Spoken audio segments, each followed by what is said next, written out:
कैसे आप लोग। आप सभी का स्वागत है आज ई लर्निंग विद दुर्गेश की मैराथन सीरीज में। और आज एक महत्वपूर्ण विषय कह सकते हैं, बाल विकास शिक्षण शास्त्र, जो सरकारी शिक्षक बनाने में आपकी सबसे अहम और महत्वपूर्ण भूमिका निभाती है। अगर आपको सरकारी शिक्षक बनना है उसके लिए आपको पात्रता परीक्षा उत्तीर्ण करनी होगी, चाहे टीटी की परीक्षा हो, सुपर टीटी हो, यूपी टेट हो। माने अब की बार अगर टेट पार करना है, अब की बार एक सीट हमार करना है, तो सबसे पहले आपको बाल विकास पढ़ना पड़ेगा। साथ ही साथ जब भी पेपर की शुरुआत होती है तो वहां से शुरुआत भी बाल विकास से होती है। माने 30 प्रश्न, कहीं 20 प्रश्न, कहीं 10 प्रश्न, मतलब यहां से प्रश्न आपके परीक्षा में लाजमी है आना। तो जब आप इन चीजों को जानते हैं तो अपनी तैयारी को भी बेहतर करना चाहिए। ये क्लास काफी बड़ी हो सकती है, मतलब इतनी बड़ी 2 घंटे, 3 घंटे, 4 घंटे की हो सकती है। हम थियरी के आधार पर पढ़ेंगे, एमसीक्यू बाद में शुरू करेंगे, क्योंकि सबसे पहला काम एक बार थियरी पूरी कंप्लीट पढ़नी है। और जो थियरी होगी ये ई लर्निंग विद दुर्गेश के नोट्स के आधार पर होगी। और एक बार थियरी कवर होने के बाद जब भी आप एमसीक्यू सीरीज हल करेंगे, जब आप मल्टीपल चॉइस क्वेश्चन हल करेंगे, तब ज्यादा अंक अर्जित करेंगे। ये निःशुल्क क्लास आप सभी के लिए देश हित में, राष्ट्र हित में है। मैं अपने बचे हुए समय से मैं आपके लिए हमेशा की तरह इस बार फिर ये सीरीज लेकर आया हूं, और उम्मीद करता हूं कि आप इस वीडियो के अंत तक कॉपी कलम लेकर हमेशा की तरफ बने रहेंगे। यकीन मानिए, इसके बाद जो बाल विकास, सीडीपी, शिक्षण के जो प्रश्न आते हैं, आप उसमें 30 में 30 करें या ना करें, लेकिन 25 से ज्यादा अंक लेकर आएंगे। लेकिन उसके लिए सभी सिद्धांत, सभी ट्रिक हम एक एक करके पढ़ाएंगे। और अभी तक हमेशा जैसे मैं हर विषयों पर धीरे धीरे करके कमांड बना रहा हूं, ऐसे आपको भी हमेशा हर विषयों पर कमांड बनाना होगा, क्योंकि आपको अपने परीक्षा का एक ऑलराउंडर बनना पड़ेगा। और जब तक आप ऑलराउंडर नहीं बन पाएंगे, सिलेक्शन से लगातार दूर होते चले जाएंगे। सभी लोग फटाफट वीडियो को एक बार शेयर कर दीजिएगा। अब हम शुरू करते हैं आज की रेस आपके साथ, क्योंकि जब तक सफलता ना मिले तब तक रेस जारी रहेगी। जब तक आप सफल नहीं हो जाएंगे, यह क्लास जारी रहेगी और हम आपके साथ रहेंगे। चलिए, ठीक है। यहां पे इस नोट्स के आधार पर हम लोग पढ़ेंगे, और ये ई लर्निंग विद दुर्गेश की नोट्स है जो आप सभी को प्राप्त हुई होगी। सभी लोगों ने notes e learning with Durgesh से प्राप्त कर ली होगी। अब उसी क्रम में हम आगे बढ़ाते हैं। ये एक तरह से ई बुक है। यह जो उत्तर प्रदेश पात्रता परीक्षा, अध्यापक पात्रता परीक्षा, बाल विकास और शिक्षा शास्त्र के लिए है, और यह ई लर्निंग विद दुर्गेश की सबसे बड़ी प्रस्तुति में से एक है। यहां पर आपके लिए एक पेज छोड़ा गया है। आइए आज हम शुरुआत करते हैं। सबसे पहले दुर्गेश मैगजीन की महत्वपूर्ण सिद्धांत पढ़ेंगे। माने आपके परीक्षा में एक प्रश्न ऐसे आता है कि प्रमुख सिद्धांत, उनके प्रतिपादक कौन है। 1 नंबर के सवाल पूछे जाते हैं, चाहे शिक्षक भर्ती तैयारी कर रहे हो, चाहे पात्रता परीक्षा की तैयारी हो, चाहे सीटेट की तैयारी हो। माने यहां से 1 नंबर आपकी परीक्षा में आते हैं। आइए उस 1 नंबर की तैयारी हम आपके साथ मिलकर करते हैं, क्योंकि जब तक तोड़ेंगे नहीं तब तक छोड़ेंगे नहीं। प्रयास एवं त्रुटि का सिद्धांत थॉर्नडाइक ने दिया था। हम थोड़ा तेजी से पढ़ेंगे। प्रयास और त्रुटि का सिद्धांत थॉर्नडाइक महोदय ने दिया था। अनुकूलित अनुक्रिया का सिद्धांत पावलोव ने दिया था। मतलब बिलरा वाला सिद्धांत थॉर्नडाइक, कुकुरा वाला सिद्धांत पावलोव को, मतलब कुत्ते पर उन्होंने अपनी। तो यहां पे अंतर्दृष्टि सूच का सिद्धांत, ये कोहलर, वर्दीमर, कोपका। अब ये देखना है कि इसमें तीनों ऑप्शन में देता है ए बी सी करके, और आला 20 देता है या केवल कोहलर देता है अंतर्दृष्टि सूझ का सिद्धांत। 1 नंबर यहां से फिक्स आएंगे। क्रिया प्रसूत अनुबंधन का सिद्धांत वीफ स्कीन का है। सामाजिक अधिगम का सिद्धांत अल्बर्ट बंडूरा का है। माने एक ऐसे टॉपिक है जहां से आपके परीक्षा में सवाल आना, प्रश्न का पूछा जाना तय है। उसके बाद अगर हम देखें तो संरचनात्मक अधिगम का सिद्धांत, ये जेरोफ ब्रूनर का है। बालू का सिद्धांत, परमाणुवादी सिद्धांत, मात्रात्मक सिद्धांत, ये किसका है? थॉर्नडाइक का। ये इंपॉर्टेंट है, यहां से आपके परीक्षा में कई बार सवाल आ चुके हैं। ठीक है। अधिगम का मानवतावादी सिद्धांत, अधिगम का मानवतावादी सिद्धांत किसका है? मैस्लो का है। ठीक है, हम आपके कमेंट हम बाद में ले लेंगे, सभी ये कमेंट लास्ट में लेंगे। पहले हम लोग पढ़ने पर फोकस कर लेते हैं। ठीक है, आप लोग इतना सपोर्ट करें, पहले केवल पढ़ने पर ध्यान दें। अधिगम का क्षेत्रीय सिद्धांत कोट लेविन, अधिगम की सूचना का प्रसाधन का सिद्धांत कॉल रोजर्स, चिन्ह अधिगम का सिद्धांत, एडवर्ड टॉलमैन। कुछ चीजें आपको नहीं मिलेंगी जो अभी आपने किताबों में नहीं पढ़ी थी। स्थानापन्न का सिद्धांत, एडविन गुथरी, यह भी इंपॉर्टेंट है। एडविन गुथरी, स्थानापन्न का सिद्धांत। कुछ सिद्धांत अंग्रेजी में भी पूछे जा सकते हैं। अनुकरण द्वारा अधिगम का सिद्धांत, हैगर्टी के द्वारा। सक्रियता का सिद्धांत, सोलिसब्री, मेल्मो व लिंडस्ले के द्वारा। संतुलन स्थैर्य का सिद्धांत, चैपलिन, कोयर, एप्पल का। अधिगम शाब्दिक का सिद्धांत, आशुबोल। अधिगम के सूत्र सिद्धांत, कोहलर, ये इंपॉर्टेंट है, परीक्षा में आपकी पूछा जा चुका है। मनोविश्लेषण का सिद्धांत, सिगमंड फ्रायड, ये भी इंपॉर्टेंट है। माने हम उन पर सबसे पहले फोकस करेंगे जहां से परीक्षा में आपके सवाल आ चुके हैं। विश्लेषणात्मक का सिद्धांत, कार्ल जुंग। नौ विश्लेषणवादी सिद्धांत, यूग, एडलर, हार्नी, रिकामफोम। जीवन उपाधि, जीवन अवधि उपागम का सिद्धांत, इरिक्सन। शील गुण उपगम का सिद्धांत, मैस्लो। के प्रमुख सिद्धांत हैं। अब हम एक और अध्याय की तरफ बढ़ते हैं, जो बचे हैं पहले उनको पढ़ लेते हैं। जैसे आत्म प्रत्यय का सिद्धांत, कॉल रोजर्स। प्रतिदर्शन का सिद्धांत, थॉमसन, ये पूछा जा चुका है। पारिस्थितिकी का सिद्धांत, यूरी बोनफेनबेन्नर। संकाय का सिद्धांत, रीड। सामाजिक सांस्कृतिक रचनावाद का सिद्धांत, वाइगॉत्स्की, ये इंपॉर्टेंट है आपकी परीक्षा के लिए। धारा प्रवाह का सिद्धांत, केटल। त्रिअंशी का सिद्धांत, जेपी गिलफोर्ड, ये भी पूछा जा चुका है आपकी परीक्षा में। आत्म संप्रत्यय अवधारणा का सिद्धांत, विलियम जेम्स। हार्मिक का सिद्धांत, विलियम मैकडूगल। संभावना का सिद्धांत के प्रतिपादक, टॉलमैन, ये भी पूछा जा चुका है। अधिगम मनोविज्ञान जन्म, एबिंगहॉस। शक्ति मनोविज्ञान का जनक, वाल्फ। हेडो कमेटी रिपोर्ट का संबंध किशोरावस्था से है। संवेग जन्म से वृद्धमान नहीं होते। आत्मज्ञात का सिद्धांत, मैस्लो। उपलब्धि अभिप्रेरणा का सिद्धांत, डेविड सी मैकलिन एंड। प्रोत्साहन का सिद्धांत, बोल्स, कॉफमैन। शील गुण विशेषक का सिद्धांत, आलपोर्ट। व्यक्तित्व मापन का सिद्धांत, हेनरी मूर। फिर हमने देखा सामान्यीकरण का सिद्धांत, सीएचजेड। स्वप्न विश्लेषण विधि, सिगमंड फ्रायड। प्रोजेक्ट विधि, William Henry Kilpatrick, John Dewey के शिष्य थे। यह प्रश्न इंपॉर्टेंट है, यहां से परीक्षा में सवाल पूछे जाते हैं। ठीक है। प्रोजेक्ट विधि, विलियम हेनरी किलपैट्रिक। मापनी भेदक विधि, एडवर्ड किलपैट्रिक। योग निर्धारण विधि, लिंकर्ट। स्टेनोग्राफ विधि, गटमैन। विभेदक शब्द विधि, असगुड। वंश सूत्र का नियम, ग्रेगर जॉन मंडल, ये इंपॉर्टेंट है, यहां से इंपॉर्टेंट है। वंश सूत्र का नियम, ब्रेल लिपि, लुइस ब्रेल। यह इंपॉर्टेंट प्रमुख सिद्धांत था जो मैंने आपको बताया, जहां से परीक्षा में सवाल एक जरूर से पूछे जाते हैं, एक प्रश्न फिक्स यहां से आते हैं। अब हम और आगे बात करते हैं। अब यहां पर है साचर का सिद्धांत, अलेक्जेंडर बैन। व्यक्तित्व मापन का सिद्धांत, गोल्डस्टीन। अधिगम सोपानी का सिद्धांत, रॉबर्ट गैने, यह इंपॉर्टेंट है। सबलीकरण का सिद्धांत, सीए हल। तरुरूप का सिद्धांत, कुटलेविन। तरल ठोस बुद्धि का सिद्धांत, बी कैपिटल। और प्रतिकारक विशेषक का सिद्धांत, आरबी केटर। विकासात्मक मनोविज्ञान सिद्धांत, जीन पियाजे। आधुनिक बुद्धि का सिद्धांत, हाय बुकैटले। बाल अपराध विज्ञान जनक, सीजर लैम्सो। यह इंपॉर्टेंट था। अब आते हैं प्रमुख पुस्तकों के बारे में बात करते हैं, क्योंकि प्राय पुस्तकों से सवाल आपकी परीक्षा में पूछा जाता है। ठीक है, यहां से प्रमुख पुस्तक से सवाल आपकी परीक्षा में बार बार पूछा जाता है। तो हम ध्यान देंगे, जैसे जो मैंने सीरीज पुस्तक कलाई है, जो आपके सामने लाइव दिख रहा है, इसमें दो बातें याद रखिएगा।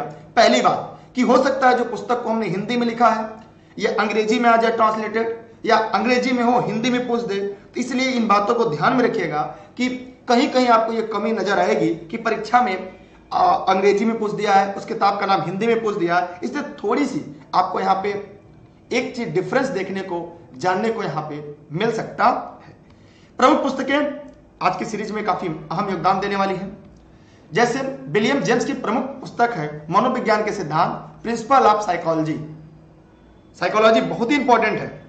आप लोग वीडियो को शेयर कर दीजिए फटाफट, जितने इस वीडियो को लाइव देख रहे हैं, क्योंकि बहुत ही बड़ी सीरीज होने वाली है आपके लिए, ये बहुत बड़ी वीडियो होगी। क्लास खत्म होने से पहले पढ़ लीजिएगा। मैकडूवेल की है outline of psychology, outline of psychology माने सामाजिक मनोविज्ञान का परिचय। वाटसन का है psychology is a behaviour views it, व्यवहारवाद। ये प्रमुख पुस्तक है जहां सबके परीक्षा में प्राय सवाल आते हैं। Kuppuswamy advance education psychology, Froebel education of mind important है। Montessori child training, the discovery of child important. John Dewey school और समाज, हो सकता है इसको अंग्रेजी में भी पूछ ले, ठीक है। दूसरा हेनरी कॉल्डवेल कोक, प्लेवे, गीजूभाई दिवास्वप्न, ठीक है। थांडाइक शिक्षा मनोविज्ञान, एनिमल इंटेलिजेंस। सीएल हल principle of behaviour, principle of behaviour मतलब यहां से भी सवाल आपकी परीक्षा में पूछे जा सकते हैं और आ सकते हैं। प्रमुख पुस्तक उनके प्रतिपादक। आगे हम लोग देखते हैं Guilford film of psychology, general psychology.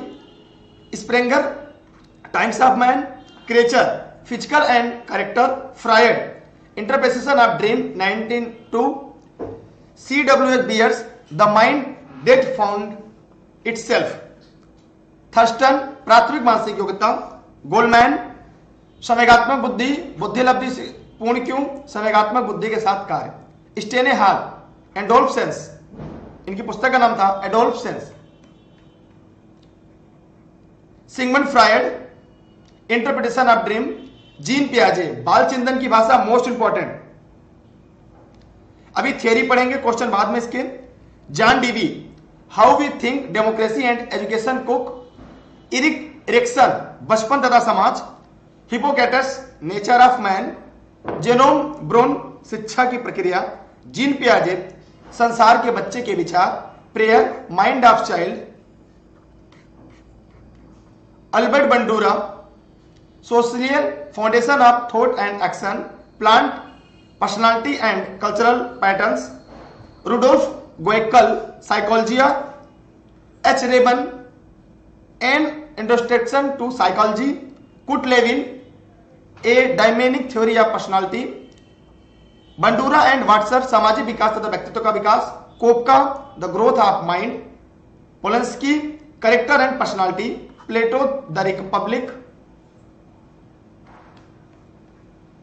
Arvind Ghosh the life divine, Allport pattern growth of personality. ये प्रमुख पुस्तकें थी, उनके प्रमुख लेखक, उनको हम लोगों ने पढ़ लिया, ठीक है। एक बार आप चाहे देख लीजिए। अब यहां पे है कूट लेविन, स्कीनर का है the behaviour of the organism, Kurt Lewin field theory and learning, Guilford theory of learning, Kretschmer physical and character, Rousseau Emile Emile social contractor, Akhilananda Hindu psychology. तो आप चाहे इसकी स्क्रीनशॉट रख लें सभी लोग। वैसे इसकी पीडीएफ आपको इलेनी विद दुर्गेश के ऐप पर है। यहां पे समाप्त हो गई है, आगे चलते हैं। अब यहां से हम लोग पढ़ेंगे बाल विकास अध्याय 1 के रूप में। अब यहां से हम ये प्रयास करेंगे हम उन टॉपिकों को पढ़े जहां सबके परीक्षा में सवाल आते हैं, फालतू की चीजों को पढ़ने से बचेंगे, ठीक है। ये इलेनी विद दुर्गेश की नोट्स है जो आप लोग को शायद प्राप्त हो चुकी होगी, चाहे आपने नोट्स लिया होगा, चाहे आपने इलेनी विद दुर्गेश की ई बुक ली होगी। बाल मनोविज्ञान क्या है, इस पर ज्यादा चर्चा न करके आइए हम लोग यहाँ पे महत्वपूर्ण टॉपिकों को प्रकाश डालते हैं। जैसे 17वीं सदी तक बालक के विकास के अध्ययन को कोई महत्व नहीं दिया जाता था, लेकिन प्राचीन काल से ही कई दार्शनिक बालक के विकास के अध्ययन के लिए निरंतर प्रयास कर रहे थे। तो प्लेटो यूनानी ग्रीस अपनी पुस्तक रिपब्लिक, द रिपब्लिक, ये पूछा जाता है। दी रिपब्लिक जो है यह आपकी परीक्षा में पूछा जाता है। ये प्लेटो थे, यूनानी ग्रीस, इनकी पुस्तक का नाम क्या था, द रिपब्लिक। इस तथ्य को स्वीकार किया कि बाल्यावस्था प्रशिक्षण का प्रभाव बालक के बाद सामाजिक दक्षताओं और समायोजन पर पड़ता है। आइए कि करके आगे बढ़ते हैं और महत्वपूर्ण कॉन्सेप्ट पढ़ते हैं। 1628 में जोहानमोस कामेनिस ने धनी आयु वर्ग के बच्चों के लिए इटली में स्कूल ऑफ इन्फेंसी की स्थापना लगभग 29 वर्षों के अथक प्रयास के बाद 1657 में अपनी प्रसिद्ध पुस्तक अर्विक बेक्टस की रचना की, जो 1659 में प्रकाशित की गई। 18वीं शताब्दी में पेस्टोलॉजी प्रस्तुत किया।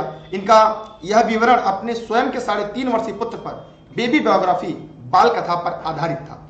19वीं शताब्दी में देखा जाए तो बाल अध्ययन आंदोलन की शुरुआत स्टैनली हॉल इस आंदोलन के जन्मदाता ने 1893 में शुरुआत की। इन्होंने चाइल्ड स्टडी सोसाइटी, बाल अध्ययन समिति, चाइल्ड वेलफेयर ऑर्गेनाइजेशन जैसी संस्थाओं की स्थापना की और बायोग्राफी भी तैयार की।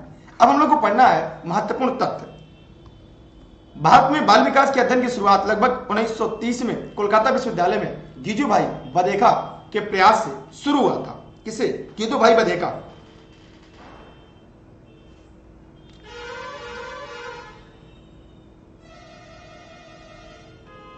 चलिए आइए देखिए, मैंने पहले बताया था काफी महत्वपूर्ण मजेदार नोट्स है आपकी, एक बार पढ़ेंगे चीजें समझ में आएंगी। जैसे बाल विकास की महत्वपूर्ण परिभाषाएं, यहां से परीक्षा में सवाल आते हैं। जेम्स ड्रेवर के अनुसार बाल मनोविज्ञान विज्ञान की वह शाखा है जिसमें जन्म से परिपक्वता तक विकसित हो रहे मानव का अध्ययन किया जाता है।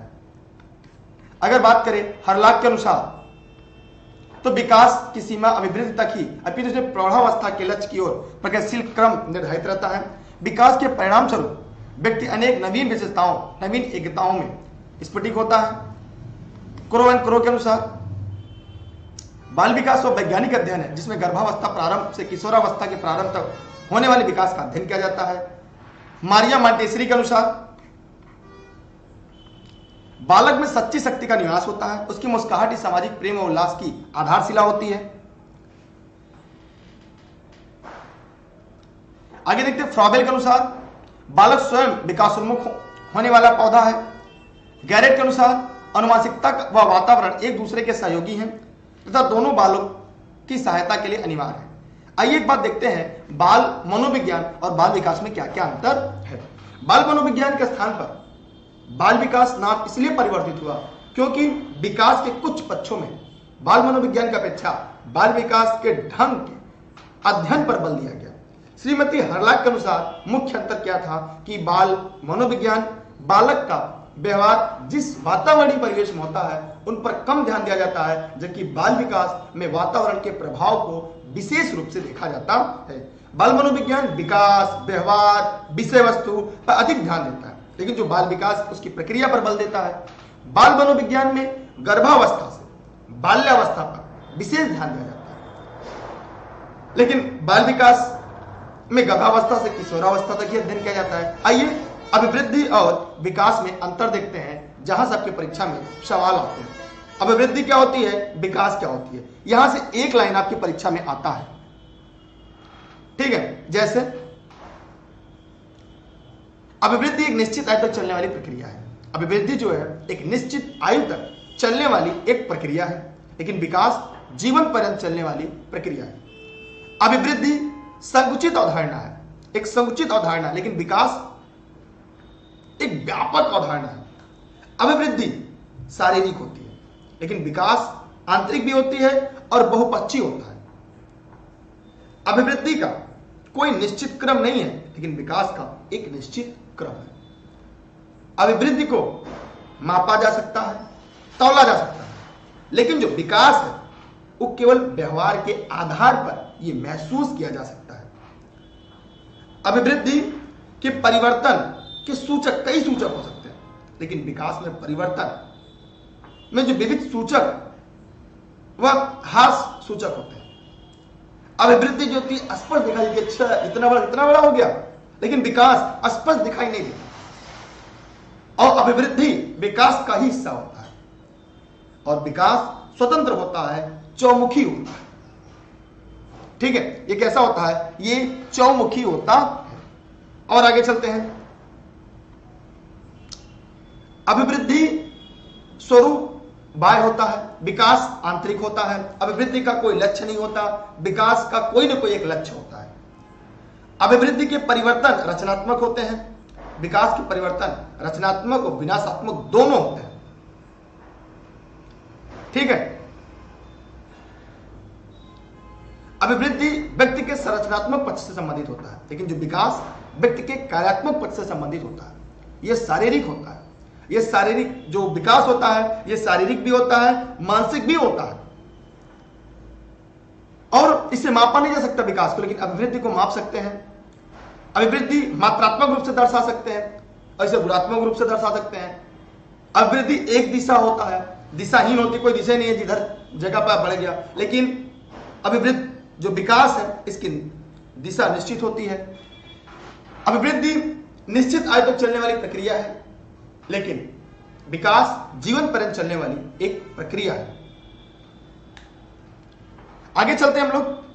हमने विकास और वृद्धि में अंतर भी देख लिया। देखिए कुछ महत्वपूर्ण चीजें हैं और ई बुक है पूरा ई लर्निंग विद दुर्गेश के साथ, उम्मीद करता हूं आप लोग के पास भी होंगी ये। ठीक, जितने लोग इस वीडियो को देख रहे हैं यार एक बार फटाफट शेयर मार दें, फटाफट लोगों तक पहुंचा दें। हाँ, इस पर एग्जाम्पल भी देते हैं हम लोग। जैसे गैरसिन अन्य के अनुसार जब बालक विकास की अवस्था दूसरी अवस्था में प्रवेश करता है तब उसमें कुछ परिवर्तन दिखते हैं। अध्ययनों ने सिद्ध कर दिया है कि यह परिवर्तन निश्चित सिद्धांतों के अनुसार होते हैं। इन्हीं को बाल विकास का सिद्धांत कहते हैं। जब बालक की विकास एक अवस्था से दूसरी अवस्था में जाता है कुछ परिवर्तन होते हैं और ये परिवर्तन निश्चित सिद्धांतों के अनुसार होते हैं। आपने भी देखा होगा और अपने आप पे अगर हम देखें या किसी बच्चों को भी देखें तब भी हम लोग को समझ में आता है। जैसे विकास की दिशा का सिद्धांत, एक प्रश्न पूछा जाता है विकास की दिशा का सिद्धांत। जो बालक का विकास होता है सिर से पैर की दिशा में होता है। माने बालक का जो विकास होता है सिर से पैर की दिशा की तरफ होता है। बालक की परिपक्वता गर्भाधान के बाद से सिर से पैर की ओर होती जाती है। इस प्रकार विकास जो होता है वो कैसा होता है। देखिए कुछ चीजें हैं आपको जो परीक्षा में आप सभी को पढ़नी भी है और याद भी करनी है। केवल एक बार सुने रहेंगे तो याद हो जाएगा। ये मस्तक बोधमुखी विकास एवं केंद्र से परिधीन विकास कहते हैं, इसे इस नामों से जाना जाता है। ठीक है, जैसे बच्चा पहले सिर हिलाना सीखता है, फिर उठना, फिर उसके बाद बैठना सीखता है। मतलब जो बच्चों का विकास होता है हमेशा सिर की तरफ से होता है और सिर से फिर पैर की तरफ। ये एक परीक्षा में पूछा गया है और मुझे याद है, शायद आपको भी याद होगा। अरे साइड हो जाए।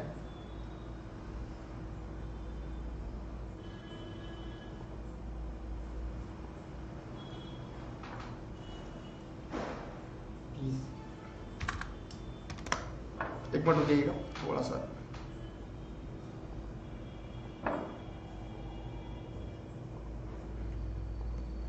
चलिए आइए हम आगे बात करते हैं। तो हम लोगों ने देखा कि जैसे बच्चा अपने सिर हिलाना सीखता है, फिर उठना, उसके बाद बैठना सीखता है, फिर धीरे धीरे खड़ा होना, फिर चलना सीखता है। आगे हम लोग बात करते हैं कुप्पुर स्वामी विकास सिर पदाभिमुख। विकास के साथ सिर पदाभिमुख माने सिफिडोकोडल और समीप दुराभिमुख प्रॉक्सिमो डिस्टल क्रम में होता है। सिफिडोकोडल मतलब इसमें विकास क्या होता है सिर से पैर की ओर होता है और प्रॉक्सिमो डिस्टल में बालक का विकास केंद्र से प्रारंभ होकर सिर की ओर पहले रीढ़ की हड्डी का विकास, उसके बाद भुजाओं का, फिर हाथ की उंगलियों का विकास होता है। आइए विकास की अवस्था अगर हम देखें जो परीक्षा में एक लाइन पूछा जाता है, क्या पूछा जाता है आयु। प्रथम माह में क्या होता है सिर उठाना। बच्चा क्या होता है पहले महीने में सिर उठाता है। 3 माह का जब हो जाता है तो गतिशील वस्तु पर नेट जैसे कोई वस्तु चली गई तो उस पर देखता ऐसे गई, माने वस्तु पर क्या होता है जो गतिशील वस्तु होता है उस पर नेत्र का नियंत्रण करना सीखता है।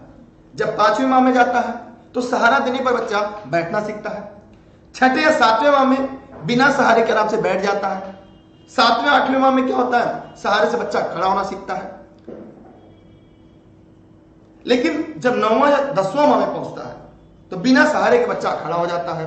1 वर्ष का बच्चा बिना सहारे के चलने लगता है। 2 वर्ष का बच्चा दौड़ना, टेढ़ी मेढ़ी लकीरें भी खींचने लगता है, जमीन पर खींचने लगता है। जब 3-4 वर्ष का होता है तो कूदना, ट्राईसाइकिल चलाना। तो ये विकास की जो दिशा थी आयु के आधार पर वो मैंने आपको बता दी, चाहे तो आप इसकी स्क्रीनशॉट ले लें। वीडियो एकदम साफ चल रहा है, आप लोग इसकी वीडियो बढ़ा लीजिए, क्वालिटी बढ़ा लीजिएगा। यही लेने मित्र के इसके ऐप पर है। अगर आप सभी लोगों ने ऐप इंस्टॉल किया होगा तो आपको ये नोट्स वहां से ऑलरेडी मिल चुका होगा, ई बुक है। अब हम और आगे चलते हैं, आगे देखते हैं हम लोग। वृद्धि विकास की गति एक सी नहीं होती। देखिए हम थोड़ा सा तेजी से काम करेंगे। विकास यूं तो बराबर होता है परंतु उसकी गति हमेशा एक जैसी नहीं होती।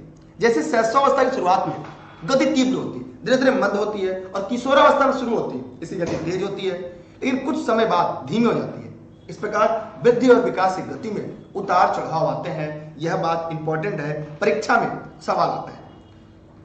विकास का क्रम सिद्धांत, इस सिद्धांत में गामक एवं भाषा विकास का सिद्धांत क्रम होता है। भाषा विकास में बालक पहले सुनता है, उसके बाद बोलता है, फिर पढ़ता है, फिर लिखता है। मतलब यहां से याद रखिएगा LSIW, LSRW। अब इसका फुल फॉर्म भी आपके सामने है।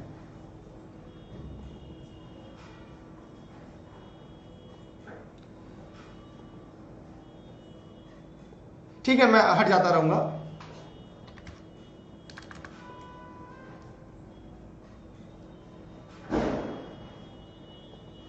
कितना करना था, नहीं डाले। एक मिनट रुकेगा आप लोग, स्क्रीनशॉट लेना तो हम हट जाएंगे। इस बार आप लोग आराम से स्क्रीनशॉट ले लीजिएगा।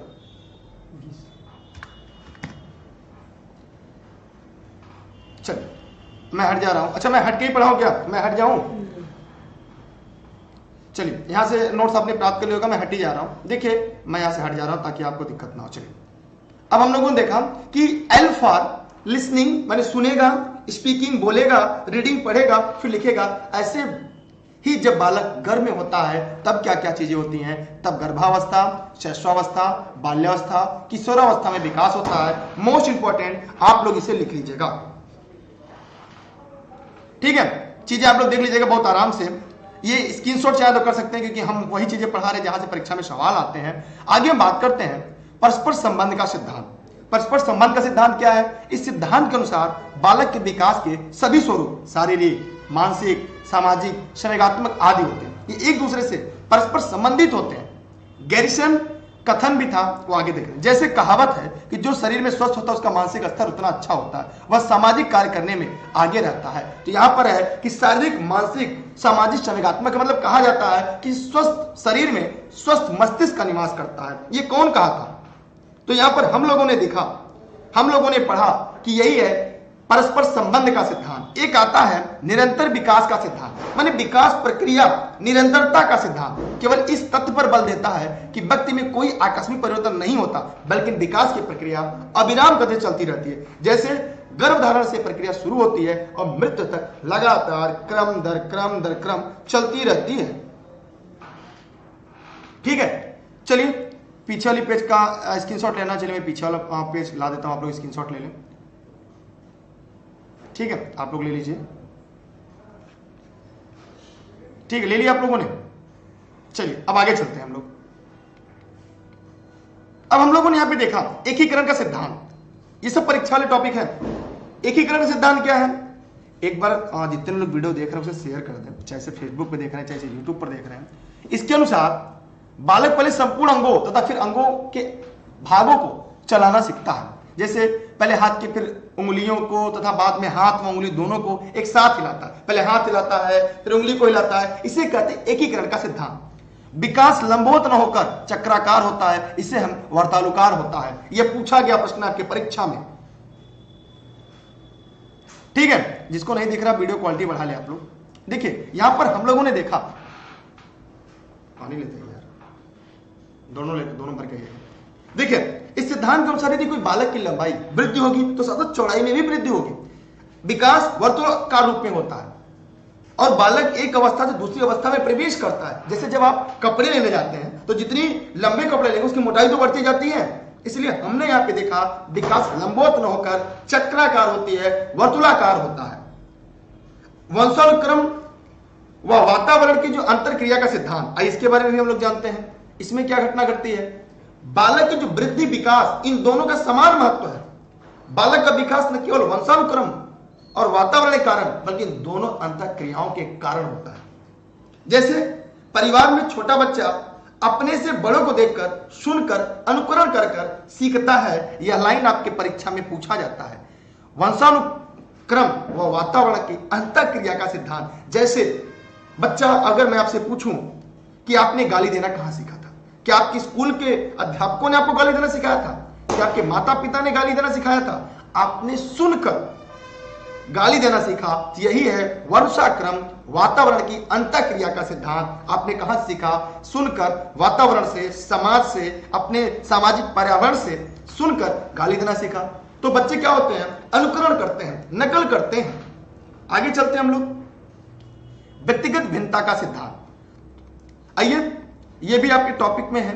माने एक ही आयु के दो बच्चों कि बालक हो चाहे बालिका हो, उनका शारीरिक हो, मानसिक हो, भाषा हो, संवेगात्मक हो, सभी विकास अलग अलग होते हैं। जैसे यहाँ पे जितने लोग इस वीडियो को लाइव देख रहे हैं, चाहे फेसबुक पेज पे हो, चाहे यूट्यूब पर निःशुल्क क्लास आप देख रहे हैं, जितने लोग इसमें हैं, क्या सबका शारीरिक, मानसिक, भाषा, संवेगात्मक, क्या सभी का विकास एक है?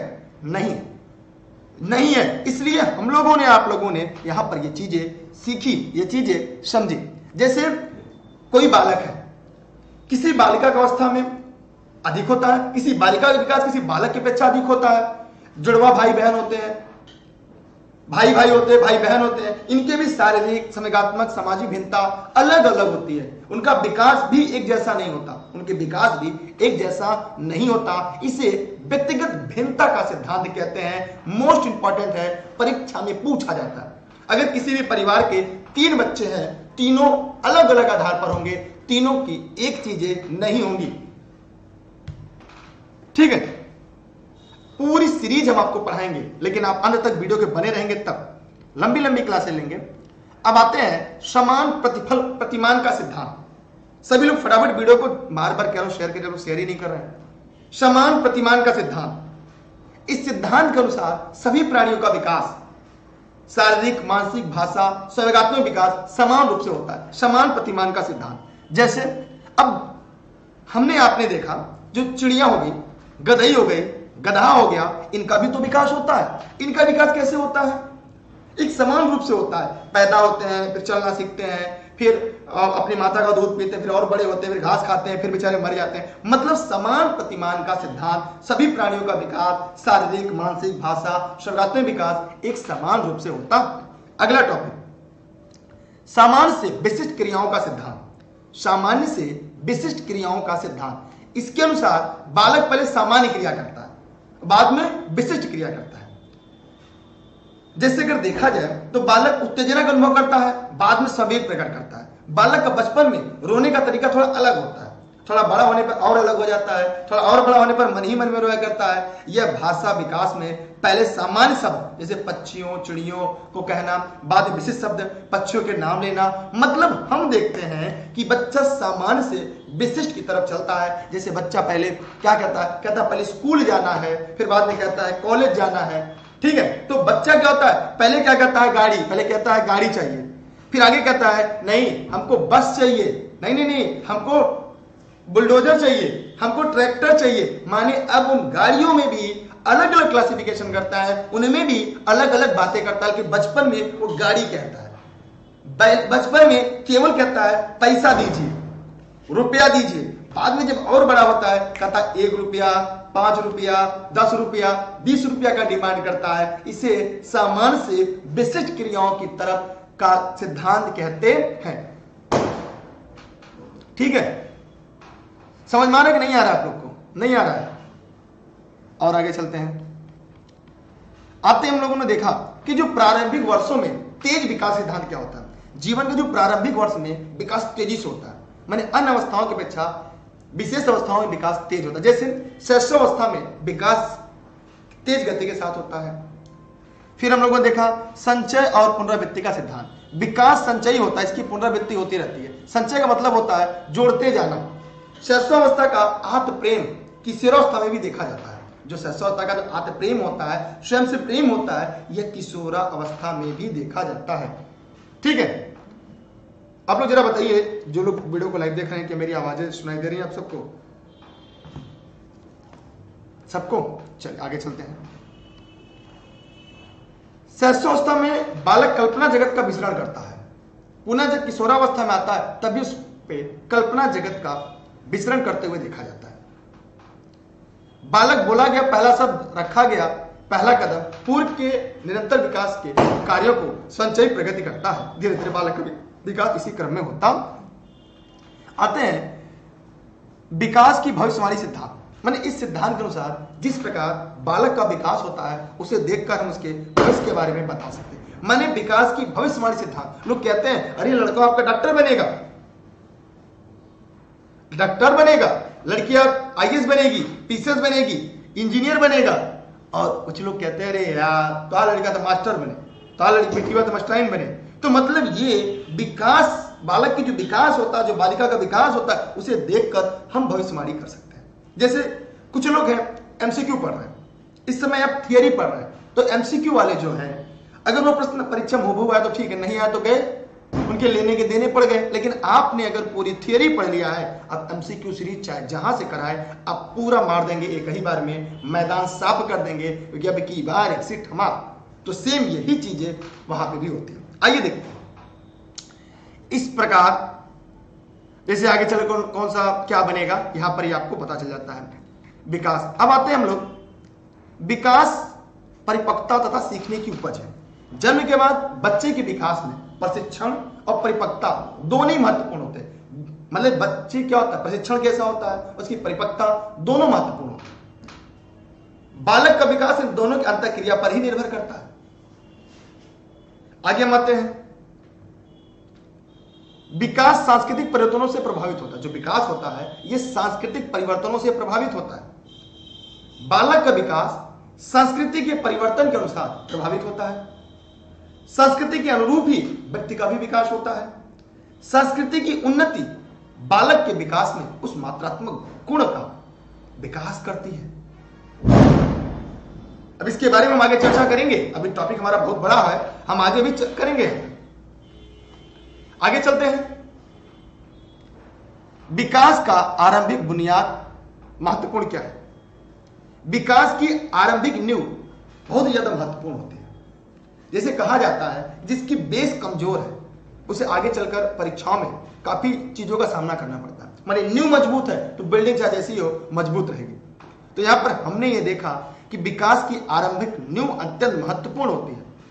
व्यक्ति की अभिवृद्धि, आदत, व्यवहार का जो प्रारूप आरंभिक वर्षों में विकसित होता है वही आगे आने वाले वर्षों में व्यक्ति के जीवन को, समायोजन को निश्चित करता है। तो यहां हो गई। आगे देखते हैं विकास की अवस्था। विकास की अवस्था काफी महत्वपूर्ण है। विकास की अवस्थाएं, विकास की सामान्यतः 5 अवस्था होती है। बात करें गर्भाधान की अवस्था, गर्भधान से लेकर जन्म तक की होती है। फिर शैशवावस्था, जन्म से लेकर 6 वर्ष तक होता है। एक प्रश्न आपकी परीक्षा में आता है। बाल्यावस्था, 6 से 12 वर्ष तक को बाल्यावस्था कहते हैं। किशोरावस्था 12 से 18 वर्ष तक का होता है। प्रौढ़ावस्था 18 वर्ष के बाद मृत्यु तक यह प्रौढ़ावस्था आता है। अब आते हैं रास के अनुसार। यह तो विकास की प्रमुख सामान्यतः 5 अवस्थाएं थी, ठीक है।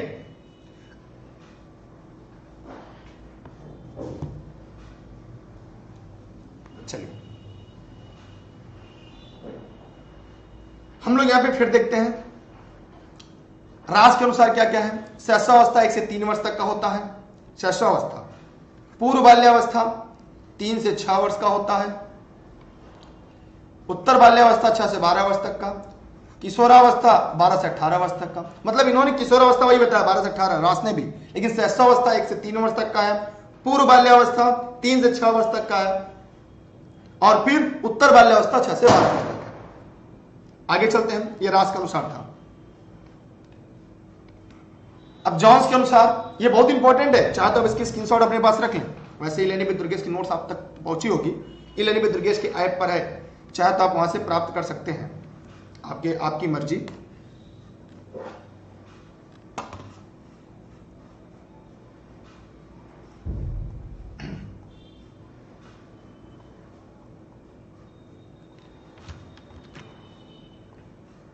चलिए आगे हम लोग देखते हैं।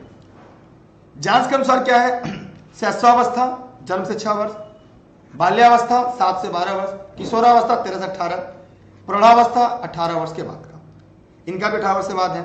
शैलेश के अनुसार शैशवावस्था 0 से 5 वर्ष, बाल्यावस्था 6 से 12, किशोरा 13 से 18। हरलाख के अनुसार यही पूछा जाता है, ये काफी इंपॉर्टेंट है। आइए हरलाख वाला जरूर पढ़ लेते हैं हम लोग, क्योंकि यहाँ से परीक्षा में आपके सवाल आते हैं, तो जहाँ सवाल आते हैं वो चीजें हमारे और आपके लिए पढ़ना काफी जरूरी है, ठीक है, महत्वपूर्ण भी है। हम लोगों ने देखा हरलाख के अनुसार, और आपने भी देख लिया कि हरलाख के अनुसार गर्भावस्था, गर्भधारण से जन्म तक, शैशवावस्था, जन्म से 2 सप्ताह से 14 दिन तक को शैशवावस्था कहते हैं। बचपनावस्था 14 दिन से 2 वर्ष तक का, पूर्व बाल्यावस्था 3 से 6 वर्षों तक, उत्तर बाल्यावस्था 12-14 वर्ष तक, वयःसंधि 12-14 वर्ष तक, पूर्व किशोरावस्था 13-14 वर्ष से लेकर 17 वर्ष तक, उत्तर किशोरावस्था 18 वर्ष से 21 वर्ष, प्रौढ़ावस्था, मध्यावस्था, वृद्धावस्था। आप इसकी स्क्रीनशॉट रख लें, यह परीक्षा में आता है, ठीक है। आगे चलते हैं, एकदम इंपॉर्टेंट है। आगे है दुर्गेश मैगजीन नोट, जन्म पूर्व काल के 3 कालखंडों में डिंबावस्था, पिंडावस्था किया जाता है। जन्म पूर्व काल को 3 कालखंडों में डिंबावस्था, पिंडावस्था किया जा सकता है। गर्भधारण शिशु के जन्म की अवधि के प्रसव पूर्व जन्म पूर्व काल कहा जाता है। इसकी अवधि 40 सप्ताह से 280 दिन अर्थात 9 महीने 10 दिन का होता है, यह पूछा जाता है। गर्भधारण से शिशु के जन्म की जो अवधि को हम प्रसव पूर्व या जन्म पूर्व का काल कहते हैं। इसकी जो अवधि होती है 40 सप्ताह होती है, अर्थात 280 दिन होती है, 9 महीने 10 दिन का होता है। आप चाहें तो इसे स्क्रीनशॉट के तौर पर रख सकते हैं। अब हम और आगे चलते हैं, ये आपके जूनियर प्राइमरी दोनों के लिए महत्वपूर्ण है। और आगे चलते हैं हम, कोल के अनुसार यहां पर चाहे तो इसकी स्क्रीनशॉट रख लें कि शैशवावस्था जन्म से 2 वर्ष तक की होती है, इसकी स्क्रीनशॉट रख लें कोल के अनुसार। स्क्रीनशॉट हो गया। अब हम और आगे चलते हैं। अब हम गर्भावस्था, गर्भाधारण से जन्म तक को पढ़ते हैं। इसमें होता है बीजावस्था, डिंबावस्था, रोपणावस्था। ये 0 से 2 सप्ताह तक रहती है। इस अवस्था में बालक की आकृति एक बीज के समान अंडानुमा होती है। इसके युक्ता, क्या कहते हैं, युक्ता कहते हैं। योग नामक पदार्थ को बालक आहार के रूप में ग्रहण करता है और 15 दिन में योग युक्ता समाप्त हो जाता है और गर्भाशय की दीवार से चिपक जाता है और मां के शरीर से आहार ग्रहण करना और बालक की भ्रूणावस्था की से प्रारंभ होती है। चलिए यहाँ पे मैं आपका ज्यादा समय नहीं लूंगा, इस टॉपिक को चाहे आप स्क्रीनशॉट रख लें। एक भ्रूणावस्था होता है, जब भ्रूणी पिंडावस्था कहा जाता है। बहिर्स्तर, इसमें बाहरी परत कहते हैं, इसमें त्वचा, बाल, नाखून, दांत का निर्माण होता है। मध्यावस्था होता है, फिर अंतःस्तर आता है, फिर गर्भस्थ शिशु की अवस्था, यह 8 सप्ताह से लेकर जन्म तक होता है। यहां पे गर्भावस्था में शिशु को पीड़ा का अनुभव नहीं होता। गर्भावस्था में जो शिशु होता है इसे पीड़ा का अनुभव नहीं होता। उसका विकास सिर से पैर की ओर होता है, शुरू में हमने पढ़ लिया था। जन्म से पूर्व शिशु गंध का अनुभव नहीं होता। जन्म से पहले शिशु को गंध का अनुभव नहीं होता, लेकिन गर्भावस्था के 3रे माह शिशु की स्वाद इंद्रियों का विकास प्रारंभ हो जाता है। यह इंपॉर्टेंट है, यह नोट में है, इसे आप लोग लिख लीजिएगा। आगे हम बात करते हैं गर्भावस्था को प्रभावित करने वाले कारक। मां का स्वास्थ्य, ये इसको प्रभावित करता है। माने ये तो आप जानते हैं कि गर्भावस्था के दौरान अगर मां की संक्रामक रोग से पीड़ित है या कुनैन औषधि का प्रयोग अधिक करती है तो जन्म के उपरांत शिशु अंधा, बहरा, मानसिक रूप से दुर्बल हो सकता है। मां का आहार, माता पिता की आयु, जैसे हरलाख ने माना स्त्री की आयु कम से कम 21 वर्ष से अधिक 28 वर्ष होनी चाहिए। इससे कम या अधिक आयु में स्त्रियां मां बनती है तो बालक की बुद्धि पर प्रभाव देखा जाता है। स्त्री का शराब और तंबाकू का सेवन करना, हमने देखा कि दुर्गेश मैगजीन नोट में मां का रोग या संक्रामक ग्रस्त होना प्रसव पूर्व अवस्था का विपरीत प्रभाव डालता है, जैसे रूबेला नामक रोग जिसे जर्मन मिल्जेस कहते हैं, जन्नांग में होने वाला हर्पिस तथा ह्यूमन इम्यूनोडेफिशिएंसी वायरस HIV जैसी समस्याएं नवजात शिशुओं में आनुवंशिक रूप से उत्पन्न होती हैं।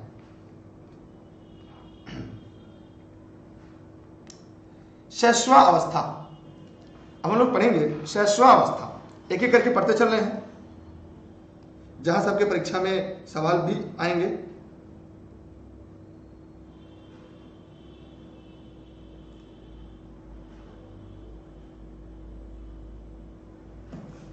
आइए देखते हैं इसके बारे में।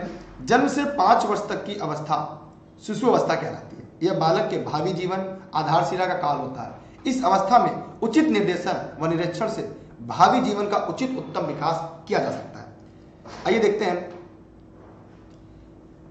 20वीं शताब्दी में शिशु का सर्वाधिक अनुसंधान होने से क्रो ने 20वीं सदी को शिशु बालक की शताब्दी कहा है। आइए विशेष हम लोग देखते हैं क्या क्या चीज हम लोग को विशेष में देखनी है।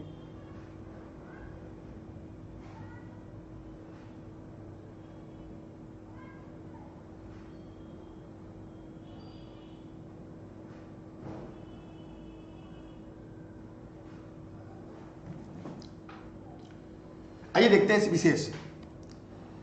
स्वार्थी व स्वकेंद्रित खिलौनों की अवस्था, आत्म प्रेम की भावना। इसमें क्या होता है देखिए, यह प्रश्न पूछा जाता है। यह हम पढ़ रहे हैं शैशवावस्था, ये 0 से 5 वर्ष तक होता है। हम लोग पढ़ रहे हैं किसके बारे में? शैशवावस्था के बारे में, जो 0 से 5 वर्ष तक का होता है।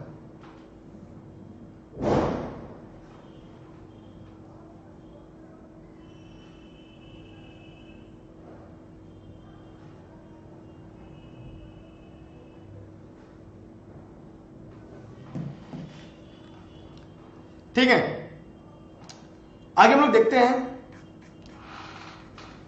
आत्म प्रेम की भावना होती है, मूल प्रतीकात्मक व्यवहार होता है, कल्पना जगत का विचरण होता है, अंतर्की चिंतन की अवस्था होती है, खतरनाक काल, अपीली काल, हरलाक के अनुसार, पूर्व प्राग विद्यालय आयु होती है, अजीबो गरीब अवस्था होती है, बक्की अवस्था कहलाती है, शैशवावस्था 0 से 5 तक। ये शैशवावस्था 0 से 5 वर्ष तक की।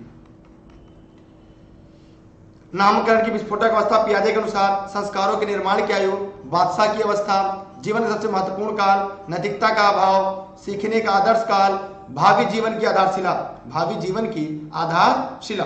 चाहे तो इसकी स्क्रीनशॉट रख ले अपने पास, आपकी मर्जी। अनुकरण द्वारा सीखने की अवस्था, क्षणिक संवेग की अवस्था, सीखने का स्वर्ण काल, सामाजिक भावना का अभाव, उत्तम शिक्षण विधियां, किंडरगार्टन, खेल व माध्यश्री विधि के अनुसार। शारीरिक विकास, बालकों में सर्वाधिक शारीरिक विकास इसी अवस्था में होता है, 0 से 5 वर्ष। यह मानसिक विकास की गति सर्वाधिक होती है। सिगमंड फ्रायड के अनुसार शैशवावस्था काम प्रवृत्ति होती है। जन्म के 30 घंटे तक शिशु की नेत्र इंद्रियां कार्य नहीं करती, मोस्ट इंपॉर्टेंट।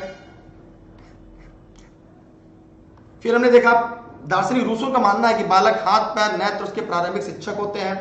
जन्म समय शिशु में कोई संवेग नहीं होता, वह केवल उत्तेजना अनुभव करता है। शैशवावस्था में बालक अधिकांश संवेग विकसित हो जाते हैं, लेकिन इस अवस्था में बालक भय संवेग सर्वाधिक सक्रिय रहता है।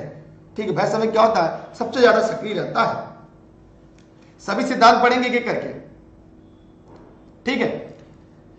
अब कुछ नोट पढ़ लेते हैं। बालक को जैसा सिखाएंगे वैसा सीखेगा, जैसा परिवार सदस्य कहेंगे वो वैसा ही करेगा, चाहे वह सही हो या गलत, उसी का अनुकरण करता है। मतलब बच्चों में अनुकरण की प्रवृत्ति। जैसे अगर आप सोए हैं, आपसे कोई मिलने के लिए आ गया और बच्चे से कहते हैं जाके कह दीजिए कि मम्मी सोई है, तो बच्चा कहता है कि मम्मी ने कहा मम्मी सोई है, पापा ने कहा पापा सोए हैं, तो बच्चा जैसा सुनता है वैसा करता है। माने उनके अंदर अनुकरण की प्रवृत्ति पाई जाती है। घर पर किसी के आने पर भी अगर उसे रोना है तो रोएगा और अपनी माँ की गोद में किसी अन्य बच्चों को नहीं बैठने देगा। अर्थात नैतिकता का भाव। उसे क्या होता है? नैतिकता का भाव। अपने मम्मी अपने पापा के पास अगर कहीं किसी घर में आने पर भी उसे क्या होता है? रोने लगता है। वो किसी को अपनी माँ के गोद में नहीं आने देता।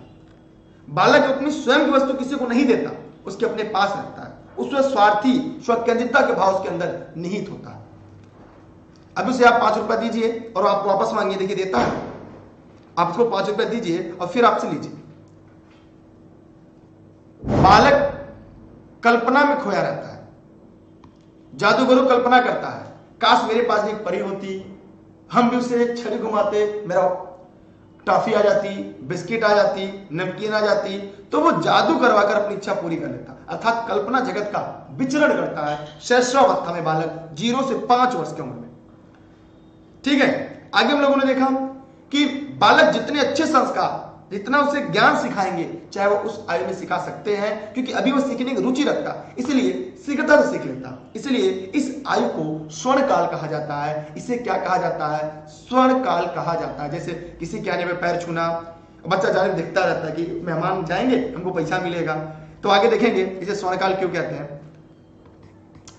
आगे हम लोगों ने देखा कि शैशवावस्था में बालक जो चाहे वह मनमानी करता है। अगर उसे कोई वस्तु चाहिए तो वो उसे प्राप्त करके ही मांगता। टॉफी हो, चॉकलेट हो, नमकीन हो, चाहे वो आपके साथ खेलना हो, आपके साथ बाजार जाना हो, वो कर ही मांगता। माने उसमें बादशाहत की प्रवृत्ति दर्शाती है। वो जिद करेगा, रोएगा, चिल्लाएगा, छटपटाएगा जब तक उसकी इच्छा पूरी न हो। मतलब यह एक बादशाहत की प्रवृत्ति दर्शाता है। हरलाक का यह मानना है कि शैशवावस्था में बहुत से बच्चों की मृत्यु हो जाती है, इसलिए उन्होंने इस अवस्था को खतरनाक या अपीली काल कहा है। क्या कहा है? खतरनाक व अपीली काल भी कहा है। ठीक है,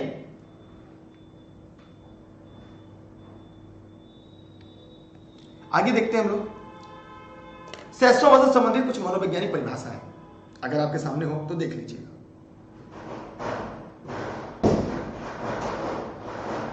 ठीक है, देख लीजिए एक बार।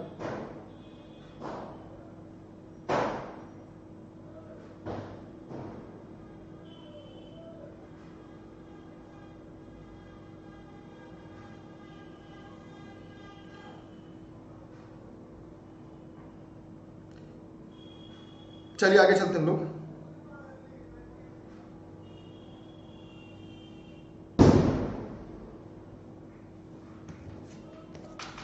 शैशवावस्था से संबंधित कुछ मनोवैज्ञानिक परिभाषाएं, जैसे फ्रायड के अनुसार मनुष्य जो कुछ बनना है वो 4-5 वर्षों में बन जाता है। जो कुछ बनना होता है शुरुआत के 4-5 वर्षों में ही बन जाता है। अब बैलेंटाइन के अनुसार शैशवावस्था सीखने का आदर्श काल। मतलब ये ऐसे टॉपिक है जहां सबके परीक्षा में सीधे सीधे सवाल पूछे जाते हैं, सवाल आते भी हैं, तो लोग गलती भी कर देते हैं, इसलिए यह काफी महत्वपूर्ण है। गुडेनेफ के अनुसार किसी व्यक्ति का जितना भी मानसिक विकास होता है उसका आधा 3 वर्ष की आयु तक हो जाता है। न्यूमैन के अनुसार 5 वर्ष तक की अवस्था मस्तिष्क के लिए बहुत ही ग्रहणशील होती है। जॉन लॉक के अनुसार बालक मस्तिष्क कोरिस्लेट टेबुला रासा, मतलब उसे अपने अनुभव से सीखता है। ये जानला के अनुसार पूछा जाता है कि बालक का मस्तिष्क कोरिस्लेट होता है। ये स्क्रीनशॉट रख लीजिएगा। शैशवावस्था से संबंधित कुछ मनोवैज्ञानिक की परिभाषाएं। शैशवावस्था सीखने का आदर्श काल माना जाता है। ठीक है, इसके स्क्रीनशॉट रख लीजिएगा। अगला है ब्रिजेश के अनुसार 2 वर्ष तक की उम्र तक बालक लगभग सभी समय का विकास हो जाता है। शिशु के जन्म से कुछ समय बाद ही यह निश्चित किया जा सकता है कि भविष्य में उसका स्थान क्या है। आइए शैशवावस्था की विशेषता जानते हैं। इसमें क्या होता है? तेजी से शारीरिक विकास होता है, मानसिक विकास होता है, फ्री गैंग की अवस्था होती है, नैतिक विकास का बीज रूप में, जैसे मैंने बताया ना, बच्चे पैर छूना आदि चीजें सीखना शुरू कर देते हैं। सामाजिक विकास, कल्पना की सजीवता, अनुकरण दोहराने की प्रवृत्ति आती है, सीखने की प्रक्रिया में तीव्रता आती है। 3 संवेगात्मक विकास होते हैं। मूल प्रवृत्तियां पर आधारित व्यवहार होता है। आत्म प्रेम की भावना, प्रत्यक्ष अनुभव द्वारा बच्चा सीखता है, देखकर वो सीखता है बच्चा। ऊपर इसके बारे में हम लोगों ने देख लिया है। अन्य बालकों की रुचि, अरुचि, काम प्रवृत्ति की भावना पर निर्भरता, संवेगों का प्रदर्शन, अकेले और साथ खेलने की प्रवृत्ति, जिज्ञासा की प्रवृत्ति, अपरिपक्वता, स्वप्रेम का विकास, अनुकरण द्वारा सीखने की प्रक्रिया, इन सभी का विकास शैशवावस्था में होता है। ठीक, हम आगे देखते हैं। बाल्यावस्था जो होता है इसका कार्य 6 से 12 वर्ष होता है। शैशवावस्था 0 से 5 वर्ष, बाल्यावस्था 6 से 12 वर्ष तक होता है। अगर बाल्यावस्था में जन्म के बाद मानव विकास की एक दूसरी अवस्था मानी जाती है। क्या मानी जाती है? दूसरी अवस्था मानी जाती है, जो शैशवावस्था की समाप्ति के उपरांत प्रारंभ होती है। यह अवस्था बालक की आदत, व्यवहार, रुचि, इच्छाओं के आकार का निर्धारण का काल होता है। मनोवैज्ञानिक काल ब्रूस ने बाल्यावस्था के जीवन को अनोखा काल कहा है। ये सभी लाइनें आपकी परीक्षा के लिए महत्वपूर्ण है, क्योंकि इस काल में 6 वर्ष में बालक उग्र, 7वें वर्ष में उदासीन, अकेलेपन का गुण, 9वें वर्ष में समूह भावना की प्रबलता, बाद के वर्षों में रोमांचक कार्यों की ओर झुकाव दर्शाता है। इस अवस्था में बालक व्यक्तिगत व सामाजिक व्यवहार करना सीखना प्रारंभ करता है। इसकी औपचारिक शिक्षा का प्रारंभ इसी अवस्था में होता है। इसके जो औपचारिक शिक्षा का प्रारंभ इसी अवस्था में होता है। आप लोग इसकी स्क्रीनशॉट रखना चाहे तो रख लें, बाकी आपकी मर्जी। ये पूरी तरह से सिलेबस पे है और इसमें एक बार अगर आपने सुन लिया है, पढ़ लिया है, तो परीक्षा में जब विकल्प आएंगे तो आप आसानी से कर ले जाएंगे। विशेष के बारे में देखते हैं। इसे जीवन का अनोखा काल कार्ल बुश ने कहा है। जीवन का निर्माण कालिका सिगमंड फ्रायड ने कहा है। प्रतिद्वंदात्मक समाजीकरण का काल किलपैट्रिक ने कहा है। सर्वाधिक समाजीकरण का विकास, छद्म मिथ्या परिपक्वता का काल रॉस ने कहा है। वैचारिक अवस्था काल, शिक्षा दृष्टि से महत्वपूर्ण काल यथार्थवादी दृष्टिकोण, नेता बनने की इच्छा इसमें होती है। समलिंगी मित्रता समूह की भावना, अर्थ भेद, लिंग भेद, जाति भेद भावना, खेल की आयु, समूह दल टोली की आयु कहा जाता है। प्रारंभिक विद्यालय की आयु, सारस अवस्था, चुस्ती की आयु, उत्तर बाल्यावस्था में, गंदी आयु, भाषा विकास में तीव्र गति अवस्था। और इसकी स्क्रीनशॉट आप लोग चाहे तो रख लें सभी लोग। भाषा विकास, मूल वंता का विकास, बिना काम के भ्रमण, घूमने का, ठीक।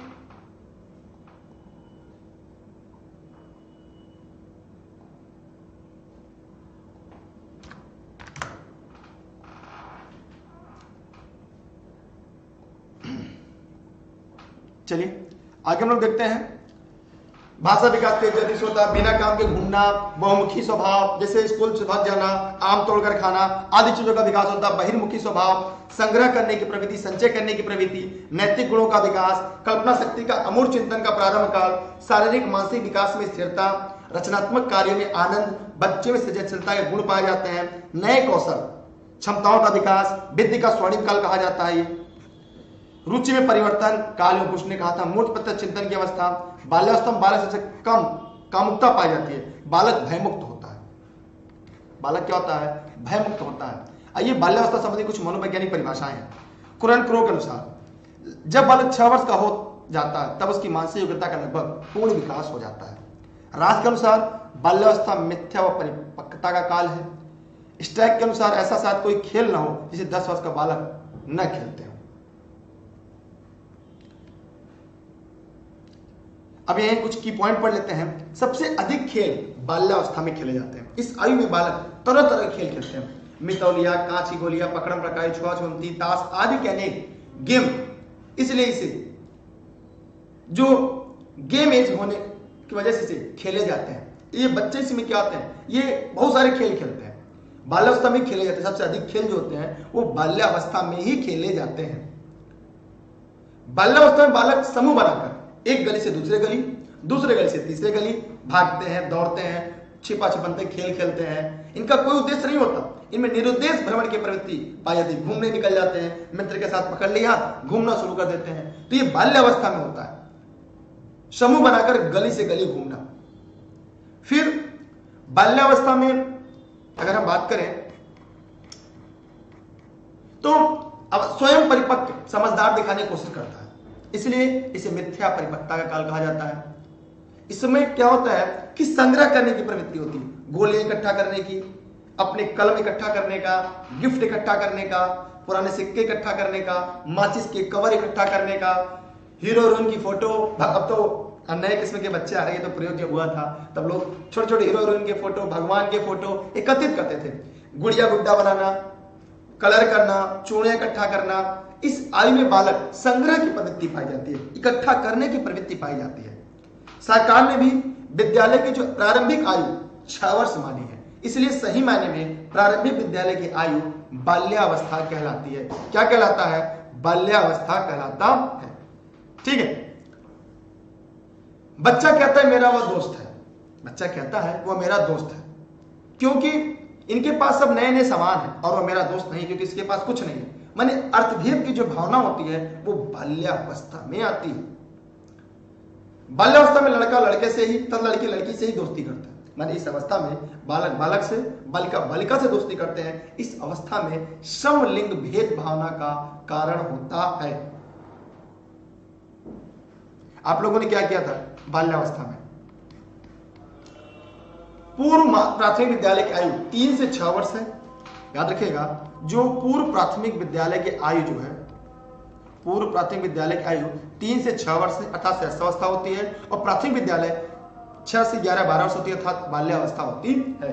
प्राथमिक विद्यालय की आयु 6 से 12 वर्ष और पूर्व प्राथमिक विद्यालय की आयु 3 से 6 वर्ष होती है। बाल्यावस्था की क्या क्या विशेषता है?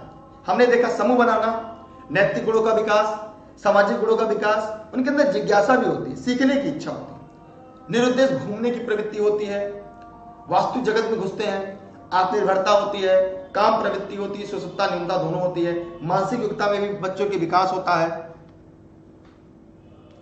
शारीरिक विकास में स्थिरता, रचनात्मक कार्यों में आनंद, संग्रह की प्रवृत्ति, रुचियों में परिवर्तन, बहिर्मुखी व्यक्तित्व का विकास। आइए बात करते हैं किशोरावस्था में। ये किशोरावस्था जो होता है ये 12 से 18 वर्ष तक का होता है। इसमें माने परिपक्वता की ओर, देखिए थोड़ा तेजी से पढ़ेंगे क्योंकि परिपक्वता की ओर बढ़ना।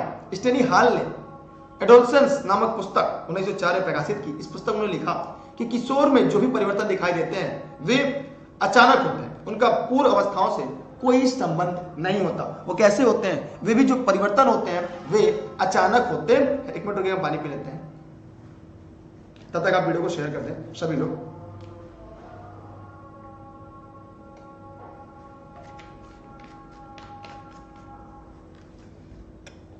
चलिए आगे देखते हैं हम लोग। यहां पे स्टेनी हॉल ने अपने आकस्मिक विकास के सिद्धांत के पक्ष में एक पुनरावृत्ति का सिद्धांत प्रस्तुत किया, अतः इसका सिद्धांत सर्वश्रेष्ठ माना गया।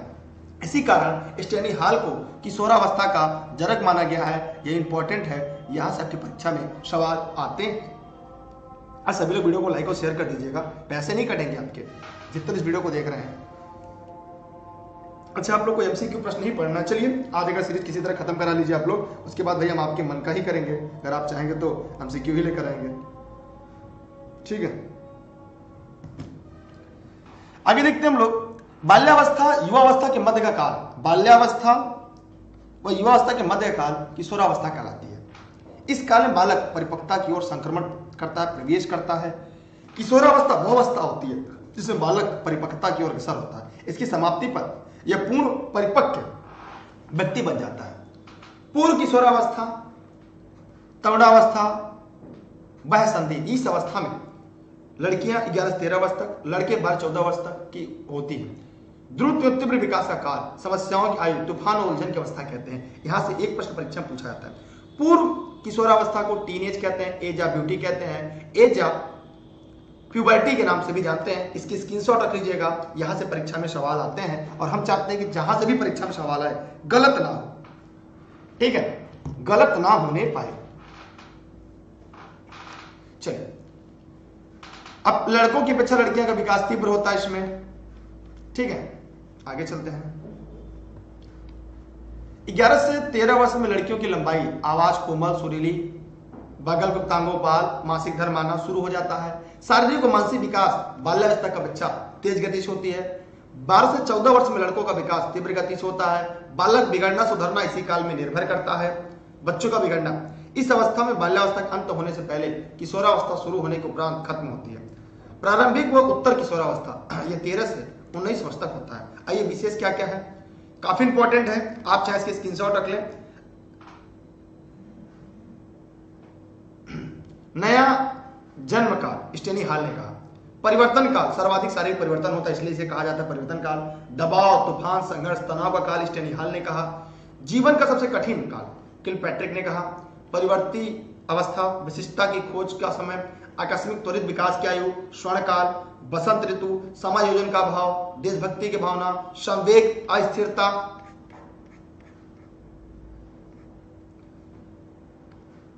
वीर पूजा की प्रवृत्ति, आत्मनिर्भर बनने की इच्छा, चौमुखी विकास, शारीरिक मानसिक सामाजिक संवेगात्मक विकास, व्यवसाय चुनने की चिंता, कल्पना का बाहुल दिवा स्वप्न की प्रवृत्ति, सर्वाधिक काम प्रवृत्ति, सर्वाधिक विषम लैंगिक आकर्षण, तार्किक चिंतन, अमूर्त चिंतन की अवस्था, पीढ़ियों में अंतर के कारण विचारों में मतभेद, समस्याओं की आयु व उलझन की अवस्था, समायोजन की भावना, मन इस अवस्था में बालकों में अपने द्वारा किए गए सामाजिक कार्यों में सामाजिक स्वीकृति चाहता है। तो ये चीजें आपको किशोरावस्था में मिलती है। आइए कुछ मनोवैज्ञानिक परिभाषाएं। स्टेनी हॉल के अनुसार किशोरावस्था बड़े संघर्ष, तनाव, तूफानों का विरोध अवस्था होता है, ठीक है। राज के अनुसार किशोर समाज में सेवा के आदर्शों का निर्माण पोषण करता है। बेल्टाइन के अनुसार किशोरावस्था अपराध प्रवृत्ति के विकास का नाजुक समय है। किलपैट्रिक के अनुसार किशोरावस्था जीवन का सबसे कठिन काल है। क्रो एंड क्रो के अनुसार किशोरावस्था ही वर्तमान की शक्तियों भावी आशा को प्रस्तुत करता है। किशोरावस्था वो समय है जिसमें विचारशील व्यक्ति बाल्यावस्था परिपक्वता की ओर संक्रमण करता है। आप लोग इसको पढ़ लीजिएगा। जांच के अनुसार किशोरावस्था से स्वास्थ्य की पुनरावृत्ति कहलाता है, ठीक है।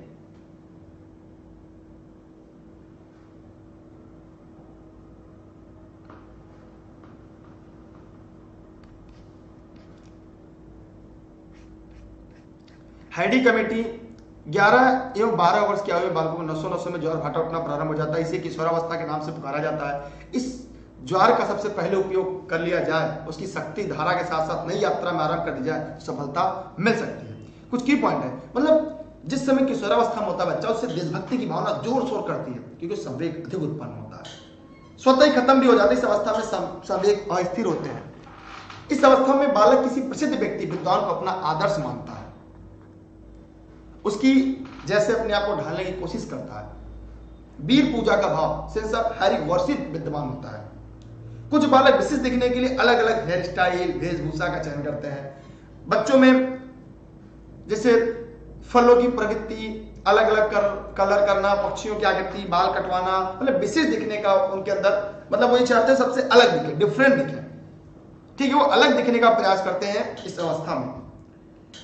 मतलब कुछ ऐसी बातें होती है जो मन बहुत अच्छी लगती है, जैसे किसी लड़की को पसंद करना, उससे जीवन साथी के रूप में चुनने की सोचना, उसके साथ घूमना फिरना, उससे बसंत ऋतु के समान ही होता है।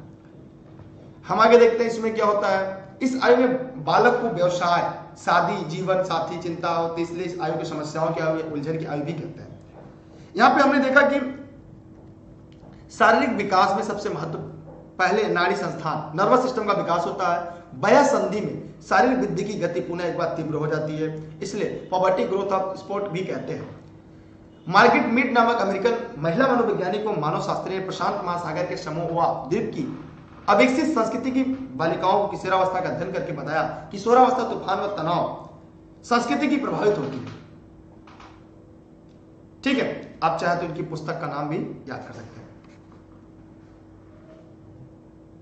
ठीक है, सेक्स टेम्परामेंट इन 3 प्रिमिटिव सोसाइटीज, चाहे तो इसकी स्क्रीनशॉट अपने पास रख लें, सभी लोग इसे स्क्रीनशॉट तो कर ही रहे होंगे। किशोरावस्था के विकास का सिद्धांत, त्वरित विकास का सिद्धांत 1904 में आता है। इस सिद्धांत में समर्थक स्टैनली हॉल थे। माने शैशवावस्था, बाल्यावस्था में अचानक कोई परिवर्तन नहीं होता, जबकि किशोरावस्था में जो भी परिवर्तन होता है वो अकस्मात होता है। क्रमिक विकास का सिद्धांत, इस सिद्धांत के समय थॉर्नडाइक हार्किंग वर्ष है। मतलब जो भी परिवर्तन होते हैं किशोरावस्था में वो एकदम धीरे धीरे क्रमानुसार होते हैं, अचानक से नहीं होता।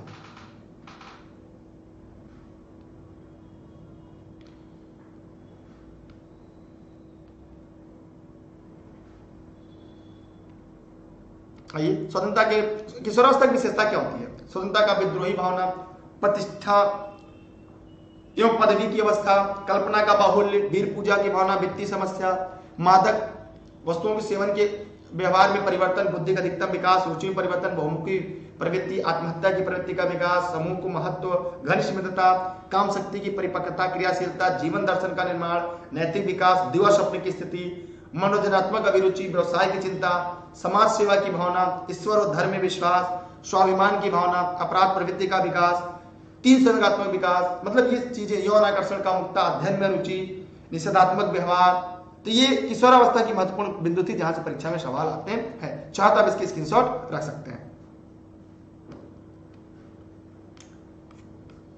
किशोरावस्था कठिन काल के रूप में बर्गन प्रवृत्ति, मूल्य आदर्शों में संघर्ष, पेंडुलम जैसी अवस्था का अनुभूति, दीवा स्वप्न, उदासीनता, स्वच्छंद नियंत्रण, अनुशासन से मुक्ति, आत्मविमोह, विकास से जुड़ी गंभीर समस्या जो बातचीत करने, दूसरे लोगों से जुड़ने की क्षमता को कम कर देती है। प्रमस्तिक घाव, ये की पॉइंट है जो परीक्षा में पूछा जाता है। विकास से संबंधित विकार है जो शारीरिक गतिविधियां, मांसपेशियों को संकुचित होने या खिंचने से शरीर की मुद्रा में जन्मजात विकार हो जाता है। पराविघात तनाव, किसी भयानक घटना अनुभव करने से उसे गुजरने के बाद सामान्य हो जाने की विफलता वाला विकार, ये विकासात्मक विकार नहीं है। न्यून ध्यान, अतिसक्रियता विकार, लंबे समय से चल रही स्थिति जिसमें ध्यान लगाने में कठिनाई, अतिसक्रियता और बिना सोच समझे जल्दबाजी में काम करना सम्मिलित है, ये विकासात्मक विकार है। शैशवावस्था की कुछ लोगों की महत्वपूर्ण जो लाइन है वहां से वन लाइनर जो आप इसकी स्क्रीनशॉट रख सकते हैं, पढ़ लीजिएगा।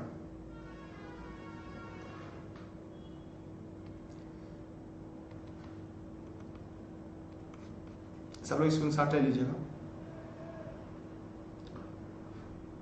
ये वन लाइनर है जो परीक्षा में पूछी जाती है। बाल्यावस्था समय 5 से 12 वर्ष है। सबसे अधिक विशेषता शारीरिक और मानसिक स्थिरता होती है। यहां में देख लीजिएगा, एक की पॉइंट है जहां परीक्षा में सवाल आते हैं। ठीक है, हो गया कि screenshot. E learning with Durgesh के ऐप पर चीजें होंगी।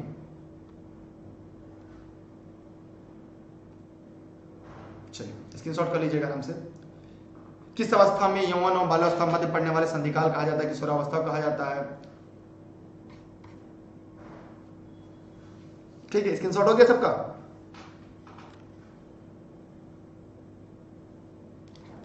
ये देखिए, ये इंपॉर्टेंट लाइन, अगर ये पढ़ लेंगे तो शायद आपको परीक्षा में काफी महत्वपूर्ण हो जाएगा।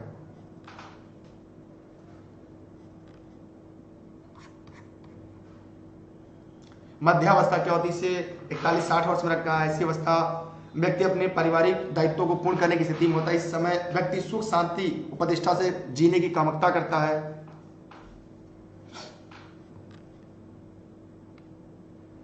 आइए कुछ महत्वपूर्ण की पॉइंट है, एक एक करके पढ़ लेते हैं, ये सीधा परीक्षा में पूछा जाता है। देखिए, बालक के विकास की जो प्रक्रिया होती है, एक एक लाइन सब परीक्षा लायक है। बालक की विकास प्रक्रिया जन्म से प्रसव से प्रारंभ हो जाती है। नवजात शिशु का भार, 3 से 6 वर्ष का बच्चा अर्ध स्वप्नों में रहता है। इसका किसका विचार था? थॉर्नडाइक का विचार था। आगे हम देखते हैं, मनुष्य जो कुछ बनना होता है प्रारंभ के 4-5 वर्षों में बन जाता है। ये सिगमंड फ्रायड का कथन था। ये परीक्षा उपयोगी वन लाइनर है जो आपके लिए काफी महत्वपूर्ण होगा, जिसमें परीक्षा हाल के अंदर होंगे। नवजात शिशु में हड्डियों की संख्या 270 होती है। बालक के दांतों का निर्माण जन्म से पूर्व ही प्रारंभ हो जाता है। जन्म के समय बालक बालिका लगभग इतनी सेमी लंबा होता है। चलिए, मूल संकृति अवस्था काल 7 से 11 वर्ष तक का होता है। मनोवैज्ञानिक के अनुसार छोटे बच्चों को 5 वर्ष की आयु में स्कूल भेजना चाहिए। सामान्य बालक 9 से 15 माह की आयु में मध्य ध्वनि उच्चारण प्रारंभ कर देता है। ये इंपॉर्टेंट प्रश्न पूछा जा चुका है। एलिमेंट्री स्कूल की आयु 6 वर्ष होती है, पूछा गया है। वैलेंटाइन ने शिशुअवस्था को सीखने का आदर्श काल माना है। शिशुअवस्था में बच्चे संवेगात्मक विकास से उत्तेजना पूर्ण होता है। सबसे तेज शारीरिक विकास शिशुअवस्था में होता है। शिशुअवस्था द्वारा जीवन का पूरा क्रम निश्चित होता है, एडलर का कथन है। बाल्यावस्था समूह चुस्ती की आयु होती है। रास ने बाल्यावस्था को मिथ्या परिपक्वता कहा है। बाल्यावस्था में बालक बाह्य केंद्रित होता है। बाल्यावस्था में संग्रह करने की प्रवृत्ति पाई जाती है। वह अवस्था जिसमें शर्म और गर्व जैसी भावना का विकास हो उसे बाल्यावस्था कहते हैं। प्राथमिक विद्यालय में प्रवेश की अवस्था बाल्यावस्था होती है। बाल्यावस्था वास्तविक जगत में प्रवेश की अवस्था। ये एक एक लाइन एक एक परीक्षा के प्रश्न है। एमसीक्यू पढ़ने की जगह पहले थियरी पढ़िएगा। एमसीक्यू पढ़कर जब भी लगाएंगे सारे सवाल आपके सही हो जाएंगे। बाल्यावस्था में बालक समवयस्क समलिंगियों को संपर्क में रहता है। बाल्यावस्था में सामान्यतः बालक का व्यक्तित्व बहिर्मुखी होता है। काफी लंबा है, आप चाहे तो स्क्रीनशॉट हमको करा दें और तथ्य को न पढ़ाएं, आपकी जैसा आप लोग कहें। अगर आप चाहें तो स्क्रीनशॉट रख लें, हम आगे बढ़ें। आप लोग जरा कमेंट करके बताएं, जितने वीडियो को लाइव देख रहे हैं इसकी स्क्रीनशॉट रख लें, आपके काम आ जाएगा। बाल्यावस्था शिक्षा समूह की रचनात्मक कार्यों को माध्यम दी जानी चाहिए। पूर्व किशोरावस्था अत्यंत द्रुत एवं तीव्र विकास का काल है। किशोर ही वर्तमान की शक्ति और भावी आशा को प्रस्तुत करता है। ये सब कथन क्या है? स्टेने हाल अमेरिका के मनोवैज्ञानिक थे। स्क्रीनशॉट हो गया। चलिए, कि स्टेने हाल ने किशोरावस्था को 4 शब्द तत्वों में परिभाषित किया था। कौन कौन? संघर्ष की अवस्था, तनाव की अवस्था, तूफान और विरोध की अवस्था। स्क्रीनशॉट हो गया सबका, एक बार कर लीजिएगा। किशोरावस्था के बाद बालक वास्तविक जीवन जगत में आ जाता है। शक्तियां, संवेदनशीलता, अवलोकन, प्रत्यक्षीकरण, स्मृति, ध्यान, कल्पना, चिंतन, वृद्धि, तर्क आदि वृद्धि होना मानसिक विकास है। यह परीक्षा का पूछा प्रश्न है। पाठ्यक्रम का अर्थ दौड़ का वह पथ है जिस पर दौड़कर बालक अपने व्यक्तित्व का विकास करता है। ये सब वन लाइनर के प्रश्न है। इसको पढ़ने के बाद जब एमसीक्यू हल करेंगे ना, तो यकीन मानिए आपको लगेगा यार सारा प्रश्न तो सर ने पढ़ा दिया है, अगर आपने नोट्स पूरा पढ़ लिया होगा। बालू सर्वांगीण विकास दायित्व शिक्षा को बालक दोनों पर होता है, याद रखिएगा।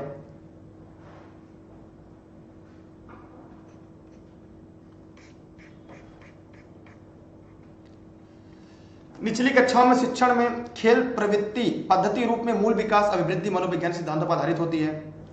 बचपन विकास सिद्धांत सभी विकास की दर समान होती है।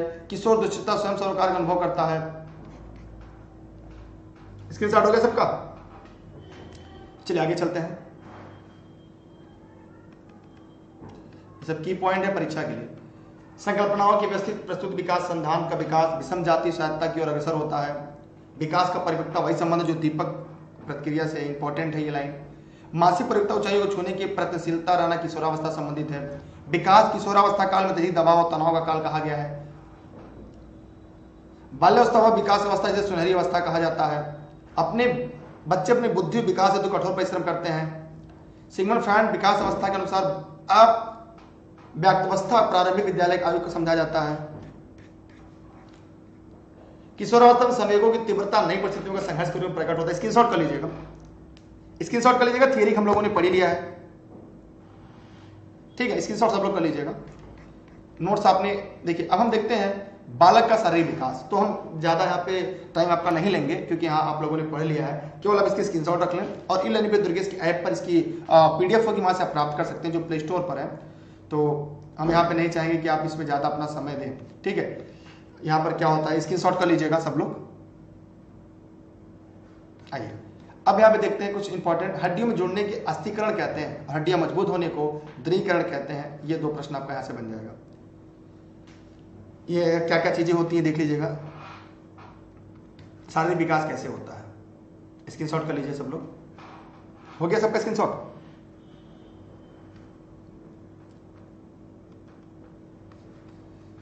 अब यहाँ पे की पॉइंट एक बार हम लोग पढ़ लेते हैं। एक उंगली में हड्डियों की संख्या 3, एक अंगूठे की हड्डियों की संख्या 2 होती है।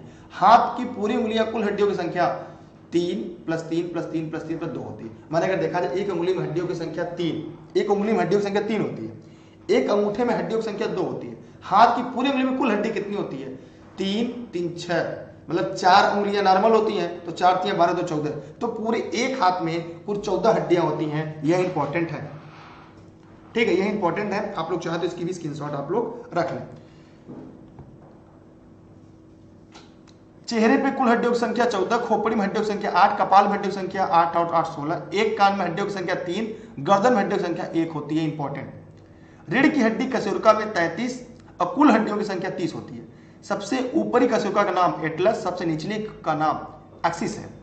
शरीर की सबसे लंबी हड्डी का नाम फीमर, जांग में होती है। सबसे छोटी हड्डी का नाम स्टेपिज, कान की हड्डी होती है। शरीर की सबसे मजबूत हड्डी का नाम मैंडिबल, जो जबड़े में होती है। सबसे कठोर तत्व इनेमल होता है, जो दांत में होता है। जन्म समय नवजात शिशु का त्वचा रंग हल्का गुलाबी और 15 दिन बाद अस्थायी रंग प्राप्त करता है। नवजात शिशु केवल पास चमकीली वस्तुओं को देख पाता है, अत्यधिक दूर की वस्तुओं को नहीं देख पाता। नवजात शिशु 18 से 20 घंटे सोता है, परंतु 2 घंटे जाकर अपनी मांसपेशियों को घुमाता है। जन्म के समय नवजात शिशु शरीर पर छोटे छोटे बाल होते हैं। 15 दिन बाद स्वतः समाप्त हो जाते हैं। नवजात शिशु स्वाद ज्ञानेंद्रियां सर्वाधिक विकसित होती हैं। दांत, शिशु में दांत बनने की प्रक्रिया गर्भावस्था जन्म से पूर्व के समय से प्रारंभ हो जाती है, लेकिन जन्म के समय शिशु के दांत नहीं होते हैं, याद रहे। जन्म से 5-6 महीने बाद बालक के अस्थायी दूध के दांत निकलना प्रारंभ हो जाते हैं। अगले दांत निकलते हैं। 1 वर्ष की आयु में 8 अस्थायी दांत आते हैं। 4 वर्ष तक बच्चे के सभी अस्थायी दांत आ जाते हैं, जिनकी संख्या 20 होती है। मांसपेशियां, जन्म समय इनका भाग का 23% होता है। हृदय की धड़कन, नवजात शिशु का हृदय छोटा होता है, धमनियां अपेक्षाकृत बड़ी होती है। हृदय छोटा होने पर रक्त जल्दी जल्दी पंप करना पड़ता है, जिससे कारण नाड़ी गति अधिक होती है। आयु बढ़ने के साथ साथ हृदय आकार में वृद्धि हो जाती है, रक्तचाप बढ़ने लगता है। फिर देखा आप लोगों ने कि नाड़ी की गति कम होने लगती है। प्रथम माह शिशु में हृदय की धड़कन 140 मिनट प्रति होती है, फिर 130 से 50, 6 वर्षों तक 100 PM प्रति मिनट हो जाती है धड़कन। स्क्रीनशॉट कर लीजिएगा सब लोग।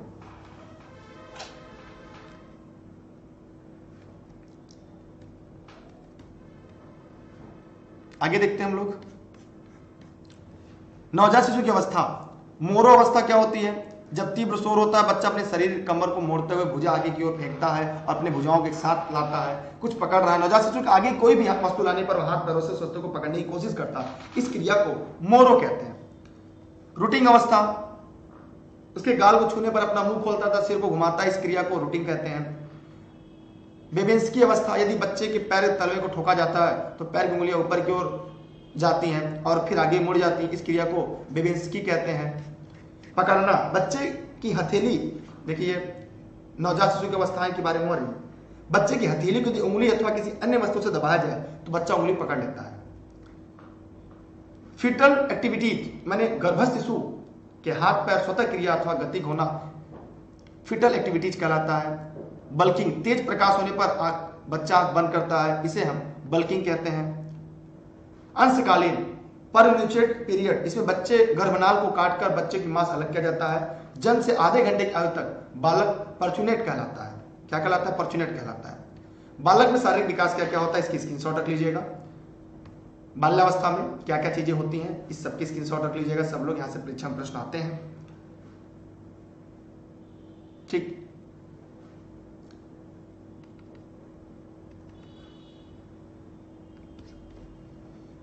एक मिनट में 72 बार धड़कता है। मांसपेशियां क्या होती है देख लीजिएगा।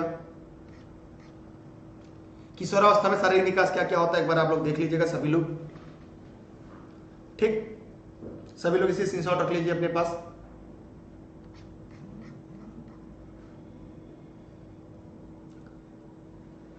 इस अवस्था में लार चौड़ा, लंबी लाख मुख चौड़ा होता है। अंतरस्रावी ग्रंथियों में क्या क्या परिवर्तन होता है देख लीजिएगा। प्रत्येक व्यक्ति शरीर में कुछ अंतरस्रावी ग्रंथियां होती हैं, इसे आंतरिक स्राव होता है। इस स्राव को हार्मोन्स कहते हैं। यह आंतरिक स्राव रक्त में मिलकर शरीर के विभिन्न अंगों पर पहुंचता है। शरीर के अंगों को कार्यप्रणाली को गतिशील बनाता है।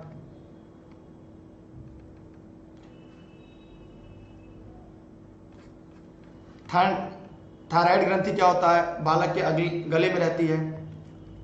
पीयूष ग्रंथि, एड्रिनल ग्रंथि, जनन ग्रंथियां, थाइमस ग्रंथि, थायराइड ग्रंथि, इसकी स्क्रीनशॉट रख लीजिएगा आप लोग। फ्रायड का मनोलैंगिक विकास का सिद्धांत, इसे भी आप लोग एक बार देख लीजिएगा। यहां से अगर आपके मन में कोई सवाल कोई प्रश्न हो तो पूछ सकते हैं।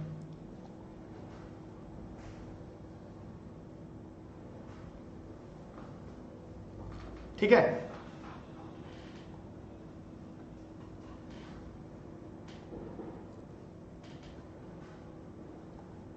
आगे चलते हैं। फ्रायड का मनोवैज्ञानिक विकास सिद्धांत। फ्रायड वो अवधारणा किसी व्यक्ति के व्यक्तित्व का विकास, उसकी काम शक्ति बहुत प्रभाव पड़ता है। फ्रायड ने इसे शक्ति को लिबिडो कहा है। उन्होंने 5 अवस्थाएं बताई हैं। आइए 5 अवस्था देख लीजिएगा फ्रायड के।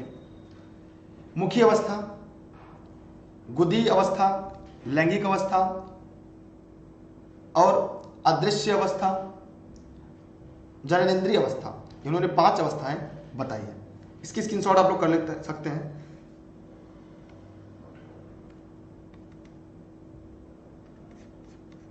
कुछ बालक का मानसिक विकास। अभिप्राय, ज्ञान भंडार, वृद्धि, उपयोग से, अर्थात मानसिक शक्तियों से उदय, वातावरण के प्रति समाजन की क्षमता का मानसिक विकास कहते हैं। जैसे बालक का शारीरिक विकास बढ़ता है, वैसे से बालक का मानसिक विकास भी बढ़ने लगता है। मानसिक विकास के प्रमुख घटक संवेदना, निरीक्षण, स्मरण, कल्पना, चिंतन, निर्माण, बुद्धि, रुचि, प्रत्यक्षीकरण, तर्क, ध्यान, भाषा एवं सीखना। बालक की प्रत्येक अवस्था, बालक का मानसिक विकास अलग अलग होता है। शैशवावस्था में मानसिक विकास कैसे होता है यहाँ पर देख लीजिएगा। यहाँ से प्रश्न पूछा जाता है। सोरेनसन के अनुसार जैसे शिशु प्रतिदिन प्रतिवर्ष बढ़ता है, वैसे वैसे उसकी शक्तियां परिवर्तित होती हैं।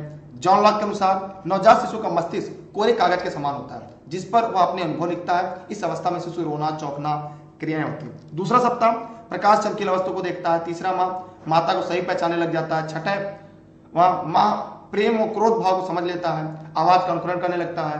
प्रथम वर्ष कुछ शब्द बोलता है। द्वितीय वर्ष 100 से 200 शब्द भंडार। अब तृतीय वर्ष अपना नाम बता देता है। सीधी व लंबी रेखा अनुकरण द्वारा सीखना खींचना सीख लेता है। पांचवा वर्ष जटिल वाक्य बोलता है, रंगों में अंतर कर लेता है, अपना नाम भी लिख लेता है। कल्पना का विकास 2.5 वर्ष के बाद शुरू होता है, जब शिशु लकड़ी का घोड़ा बनाकर खेलता है, कल्पना के सहारे पशु पक्षियों को, परियों को खेल खेलता है। तो ये 5वें वर्ष में होता है।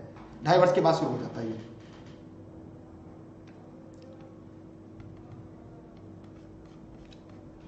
बाल्यावस्था में मानसिक विकास क्या होता है देख लीजिएगा क्रो के अनुसार।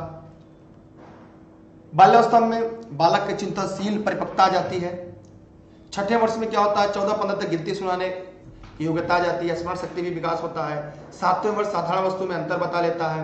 8वें वर्ष छोटी कविता या कहानी याद कर लेता है, लंबे वाक्य को दोहरा लेता है। 9वें वर्ष एक दिन, समय, दिनांक, वार, वर्ष, सिक्के की पहचान याद कर लेता है। 10वां वर्ष कहानी याद करके सुनाता है। 11वें वर्ष में क्या होता है, बालक में तर्क, जिज्ञासा, निरीक्षण की शक्ति का विकास होता है। 12वें वर्ष समस्या समाधान की क्षमता का विकास, देखी फिल्म को 70% बातें दोहराने की क्षमता आ जाती है। रचनात्मक शक्ति, आदर्श निर्माण इसी अवस्था में होता है। किशोरावस्था में क्या क्या होता है,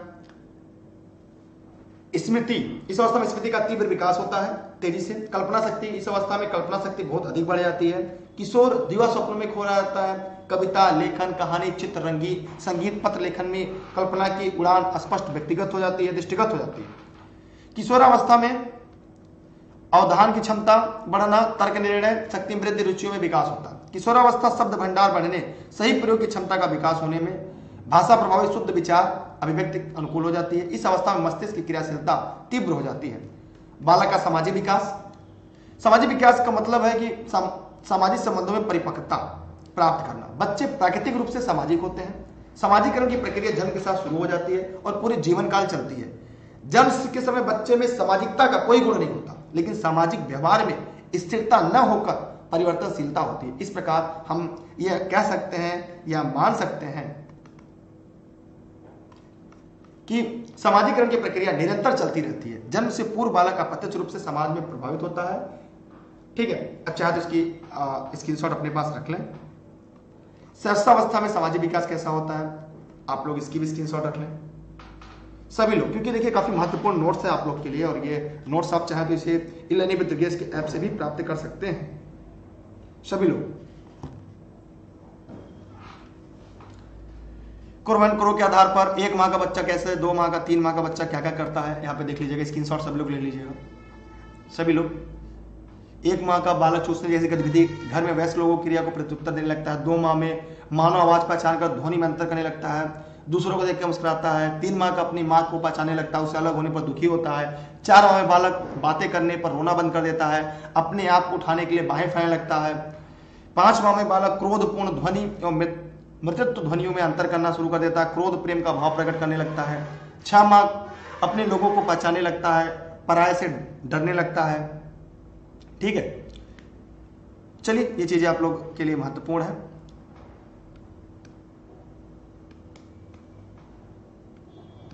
काफी लंबा है, चाहेंगे इसे शॉर्ट में करने का। बाल्यावस्था में सामाजिक विकास क्या होता है देख लीजिएगा। हरलाक ने बालक के सामाजिक विकास को निम्न चरणों में बांटा है। 6 वर्ष का बालक विद्यालय में प्रवेश के साथ नए मित्र बनाता है, वहां के वातावरण के अनुकूलित होकर अपना सामाजिक दायरा बढ़ाता है। बाल्यावस्था में बालक का व्यक्तित्व बहिर्मुखी होता है। बालक बालिका एक दूसरे से अलग होते हुए समलिंगी समूह बनाते हैं। इस अवस्था में बालक नेता बनने की इच्छा वास्तविक जगत संबंध बनाता है। खेल भावना विकास होता है, ज्ञानेंद्रिय रुचियां उत्पन्न होती है। बाल्यावस्था के प्रारंभिक वर्षों में स्व कुछ महत्वपूर्ण विकास होते हैं। सामाजिकरण के कारण बच्चा यह बोध करता है वह कौन है, वह अपनी पहचान किसकी तरह बनाना चाहता है। विकसित हो रहे स्वतंत्रता को बोध के कारण बच्चे कार्यों को अपने तरीके से करते हैं। साइकिल चलाना, दौड़ना, स्केटिंग कार्य को मतलब स्वतंत्र होकर अपने काम करना शुरू करता है।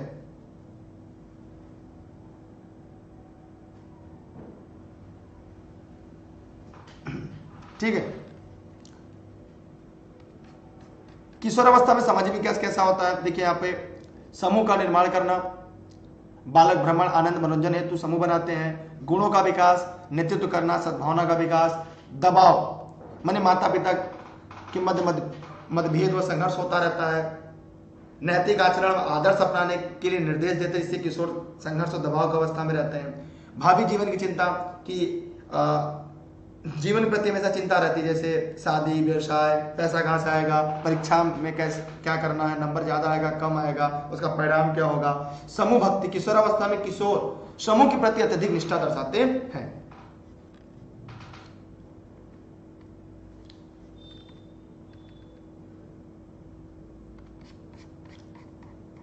मनोसामाजिक विकास का सिद्धांत, मनोसामाजिक विकास सिद्धांत, इसके प्रवर्तक एरिक्सन थे।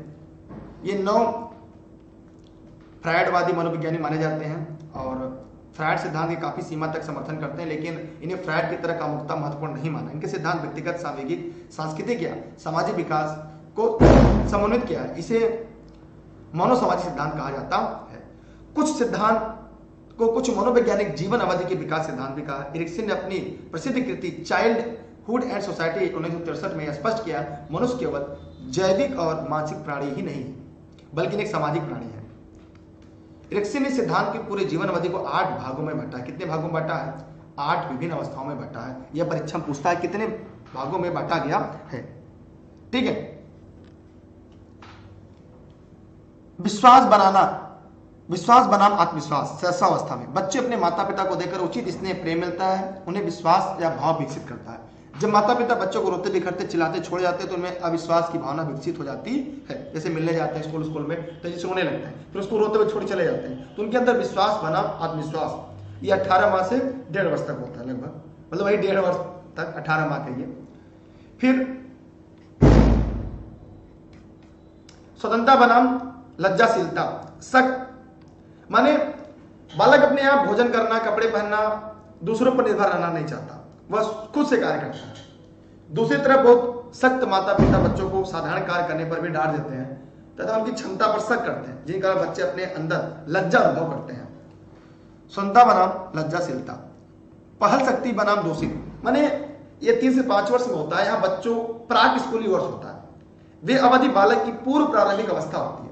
माता पिता बच्चों को जिंदगी के सभी क्षेत्रों में नए नए खोज करने की प्रेरणा देते हैं, तो इससे पहल की संज्ञा देते हैं। जब माता पिता पहल करने पर उनकी आलोचना दंड देते हैं तो बच्चों में दोष भाव उत्पन्न हो जाते हैं। परिश्रम बनाम हीनता। इस अवधि में उत्तर बाल्यावस्था भी कहा जाता है, 6 से 12 वर्ष। जब बच्चों को पहल नई अनुभूति मिलती है, वह अपनी ऊर्जा को नए ज्ञान अर्जित करने में लगाते हैं, उन्हें परिश्रम की संज्ञा दी जाती है। लेकिन जब स्कूल आने वाले चुनौतियों में असफलता मिलती है तब बालक घिनता लगता है, यार मैं पास नहीं हो पा रहा हूं, मेरा नहीं हो पा रहा है, कैसे होगा। ठीक है, चलते हैं आगे।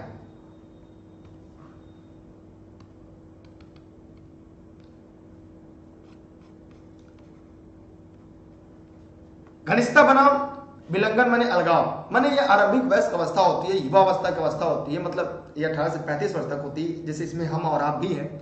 इस अवस्था में व्यक्ति दूसरों के साथ धनात्मक संबंध बनाता है। जब व्यक्ति भी दूसरे के साथ घनिष्ठता का भाव विकसित होता है तो दूसरे के लिए अपने आप को समर्पित कर लेता है।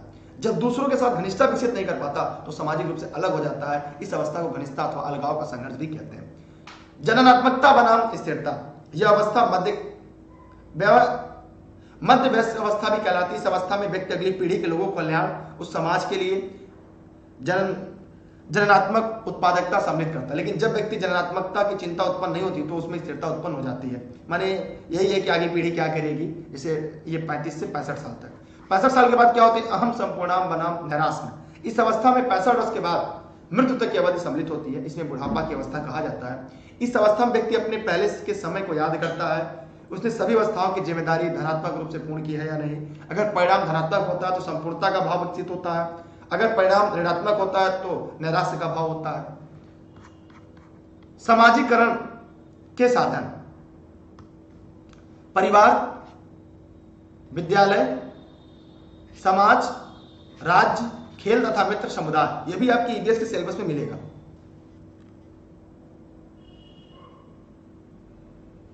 ठीक,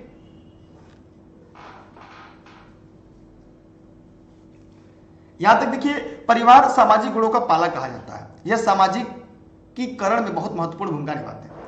विद्यालय सामाजिकरण का सक्रिय औपचारिक साधन। देखिए ये ईवीएस में भी चैप्टर है। समाज का सामाजिकरण के रूप में महत्वपूर्ण स्थान। मनुष्य एक सामाजिक प्राणी, किसने कहा था। राज्य का महत्वपूर्ण कार्य नागरिकता का प्रशिक्षण प्रदान करना। खेल मित्र क्या होते हैं, सामाजिकरण में विभिन्न प्रक्रिया को महत्वपूर्ण डालते हैं। समुदाय जिसमें व्यक्ति रहता है, ठीक है, अब जैसा समुदाय होगा वैसा ही व्यक्ति का सामाजिकरण का विकास होगा। बालक में संवेगात्मक विकास, इमोशन, उत्तेजित होना। इस प्रकार संवेग व्यक्ति को उत्तेजित दशा कहते हैं। आइए कुछ की पॉइंट है जो आपके लिए महत्वपूर्ण है। मनुष्य अपनी नियमित जिंदगी में सुख दुख भय क्रोध ईर्ष्या घृणा आदि का अनुभव करता है। ऐसा व्यवहार किसी उत्तेजनावश करता है, यह अवस्था संवेग कहलाती है। शिशु अपने माता पिता पालनकर्ता के बीच स्नेह का जो संवेगिक बंधन विकसित होता है उसे आसक्ति कहते हैं।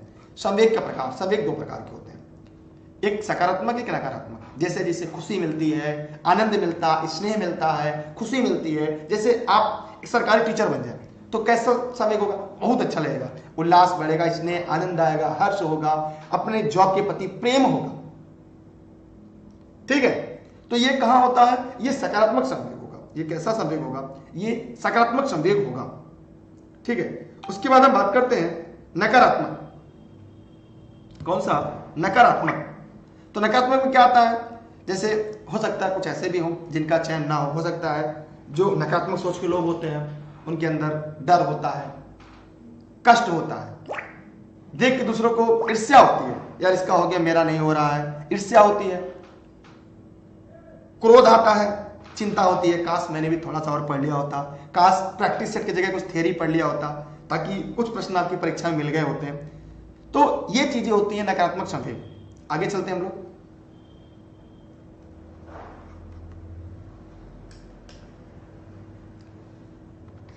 मूल प्रवृत्ति संवेग से संबंध। संवेग तुरंत बाद होने वाली क्रिया ही मूल प्रवृत्ति कहलाती, अर्थात पहले संवेग बाद में मूल प्रवृत्ति होती। मूल प्रवृत्ति के जन्मदाता मैकडूगल है, मोस्ट इंपॉर्टेंट। मूल प्रवृत्ति के जन्मदाता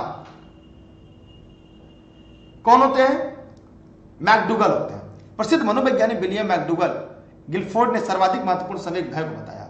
एक बालक में कुल 14 संवेग बताए गए हैं। इसकी स्क्रीनशॉट ले लीजिएगा, 14 आपके सामने है, इसकी स्क्रीनशॉट ले लीजिएगा। सभी लोग जितने इस वीडियो को ई लर्निंग विद दुर्गेश पर देख रहे हैं, सभी साथी, भय, क्रोध, वात्सल्य, आत्महीनता, आमोद, भूख, कृतिभाव, घृणा, आत्माभिमान, आश्चर्य, कामुकता, एकाकीपन, कष्ट, करुणा,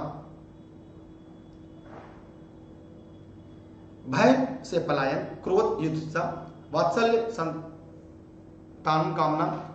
तो ये चाहे तो इसकी स्क्रीनशॉट रख लें, ठीक है, सभी लोग इसकी स्क्रीनशॉट रख लें जो लोग इस वीडियो को देख रहे हैं।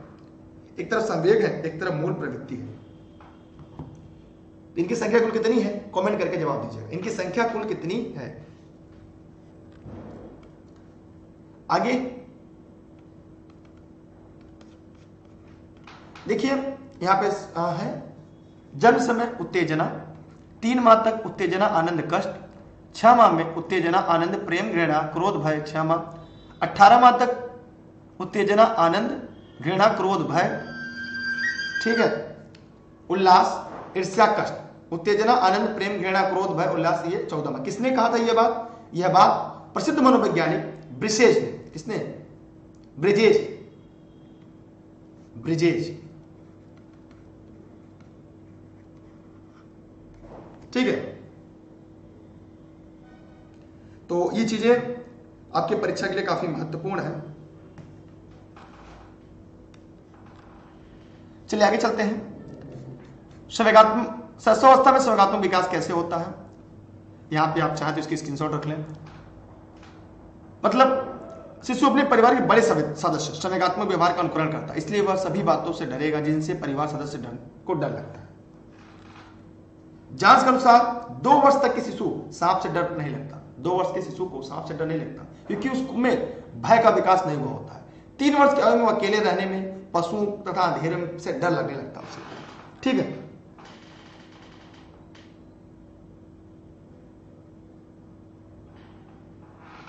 ठीक है, तो यहां पर हमने देखा कि 2 वर्ष तक के शिशु सांप से नहीं डरता, लेकिन 3 वर्ष आयु में अकेले रहना, पशु के साथ अंधेरे में से डर लगने लगता है। शिशु निम्न प्रकार का संवेगात्मक व्यवहार दर्शाता है। जन्मते समय शिशु क्रंदन रोना करता है।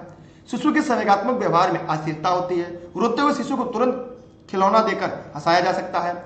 शिशु संवेग अस्पष्टता की ओर बढ़ता है। सबसे पहले रोकर नाराजगी प्रकट करता है, बड़ा होने पर रूठ जाता है, नाराज हो जाता है, बात नहीं करना, क्रोध करना, अप्रसन्नता प्रकट करना। तीसरे वर्ष में मित्रों के प्रति स्नेह संवेग विकसित करता है। कठोर दंड बड़े अनुशासन में शिशु संवेग संतुलन बिगड़ जाता है। स्क्रीनशॉट रख लीजिए, एक प्रश्न आज परीक्षा में फिक्स आता है। बाल्यावस्था में संवेगात्मक विकास क्या होता है? इसमें बालकों में संवेगात्मक विकास के लिए महिला अध्यापक होनी चाहिए क्योंकि आयु में बालक के लिए माता की भूमिका महत्वपूर्ण होती है। बाल्यावस्था में संवेग पूर्व की तुलना में अधिक स्पष्ट प्रभावी हो जाते हैं।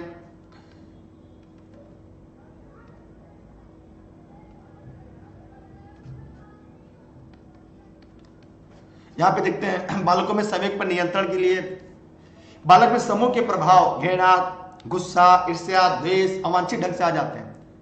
बालक में समलिंगी प्रेम, टोली के प्रति प्रेम मतलब अपने गोल के प्रति, खुशी के साथ साथ भय, क्रोध इसमें अनुसार प्रकट होते हैं। किशोरावस्था में कैसा विकास होता है?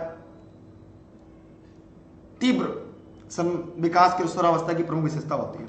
क्रोधित होते हैं, चिड़चिड़ापन हो जाता है, चिंता तनाव होता है, संवेगों में परिपक्वता आने लगती है, माता पिता पारिवारिक संबंध में तनाव होने पर इच्छा पूर्ति न होने पर किशोर तनाव में रहते हैं। देखिए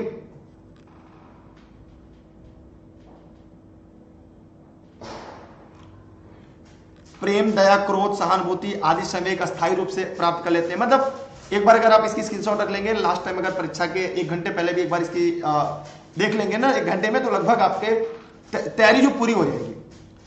काम भावना पूर्ण तीव्र हो जाती है, विषम लिंगी प्रति प्रेम का विकास होता है, किशोर शारीरिक कमजोरी, असफलता, बीमारी, आलोचना करने वाले लोगों के कारण भय, तीव्र संवेग पैदा होता है। बालक के क्रियात्मक ग्रामक विकास, आइए इसके बारे में देख लेते हैं। क्रियात्मक विकास को ही गत्यात्मक विकास, गत्यात्मक योग्यता का विकास कहते हैं। क्रियात्मक विकास के द्वारा बालक अपनी मांसपेशियों नियंत्रण करना सीख जाता है। यह बालक के भीतर योग्यता व कौशल होता है। माने जैसे जैसे बच्चे की उम्र बढ़ती है, बच्चे का क्रियात्मक विकास होता है। जैसे जन्म से लेकर 5 वर्ष की अवस्था में बैठना, उठना, उछलना, दौड़ना, फेंकना, ये सब होता है। हर्लॉक के अनुसार क्रियात्मक विकास तात्पर्य मांसपेशियों उन गतिविधियों से नियंत्रण से है जो जन्म के समय जन्मोपरांत निरर्थक अनिश्चित होती हैं।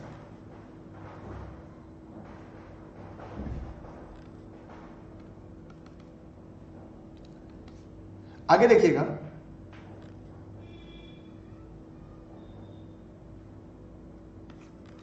देखिए कुरान के अनुसार क्या है, गामक क्रियाओं कौशल प्रकार क्या क्या है। जैसे स्थूल पेशी कौशल, स्थूल क्रियात्मक विकास, सकल मोटर कौशल विकास, इसमें संपूर्ण शरीर अथवा बड़ी मात्रा से सक्रिय हो जाती हैं। जैसे जब बच्चा चलता है, दौड़ता है, गेंद फेंकता है, कूदता है, साइकिल चलाना सीखता है, नाचना सीखता है, घुटनों के बल भागता है, और इसमें क्या होती है, मांसपेशी सक्रिय हो जाती है। तो ये आप चाहे इसके स्क्रीनशॉट रख लें, मैं ज्यादा आप समय आपका नहीं लूंगा।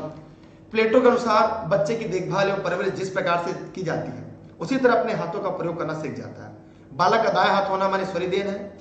बालक के क्रियात्मक विकास से पहले सिर क्षेत्र में होता है, फिर गर्दन, मुख, गर्दन, धड़, पैर के क्षेत्र में होता है। इसी वजह से बालक पहले आंखों की घुमाना, सिर हिलाना, चीजों को पकड़ना, अंत में खड़ा होना और चलना सीखता है। ये इंपॉर्टेंट है, इसे चाहे तो आप नोट डाउन कर लें।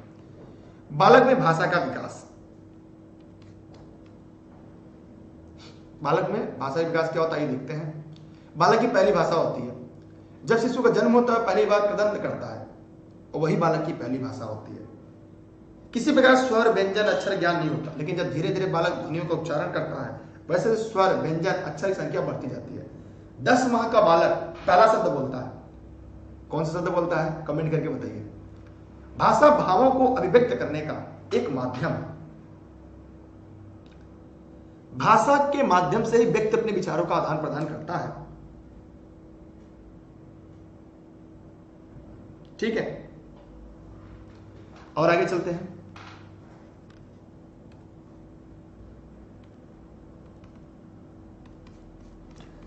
सामान्यतः देखा गया शैशवावस्था में लड़कों के बच्चे लड़कियों में भाषा अधिक विकास होता है। बाल्यावस्था किशोरावस्था में लड़कियों का विकास लड़कों का बच्चा अधिक तेज होता है। इसी कारण लड़की अपनी बात को सही तरीके से प्रस्तुत करने में अधिक तेज होती है। हर्लॉक के अनुसार, स्टीवन के अनुसार बालकों की तुलना बालिकाओं का शब्द भंडार अधिक होता है। ये इंपॉर्टेंट की पॉइंट है, रख लीजिएगा। भाषा के भाग 4 होते हैं। स्विमनम, ध्वनिनम। ये ध्वनि शब्द छोटी इकाई होती है, इसमें खुद से कोई मतलब नहीं होता। बालक शैशवावस्था में ऐसी भाषा निकालता है, रूपग्राम माने यह एक छोटी अर्थपूर्ण इकाई होती है। बालक ऐसे बोलता है, इसका प्रयोग शैशवावस्था में होता है। कल, चल, पल, भल, कल, नल। ठीक। वाक्य विन्यास, शब्दों का ऐसा समूह जिससे वाक्य बना हो, उस वाक्य का कोई अर्थ हो न हो, वाक्य विन्यास कहलाता है। जैसे श्यामा चाय खाती है, मैंने इसका कोई अर्थ नहीं है लेकिन वाक्य बन गया है।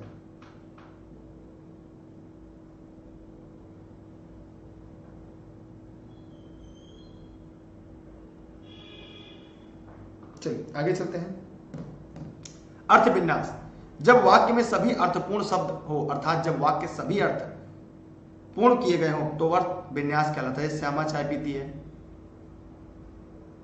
तो 4 प्रकार के होते हैं भाषा भाग, इनके 4 भाग होते हैं। भाषा सीखने के साधन इंपॉर्टेंट है, यहां परीक्षा में सवाल आ चुके हैं। पहले अनुकरण, खेल, कहानी सुनना, वार्तालाप, प्रश्नोत्तर। भाषा के प्रकार: मौखिक भाषा, इसे बोलकर अपनी बात कहता है, श्रोता सुनकर उसकी बात को समझता है। सांकेतिक भाषा, इशारा करके।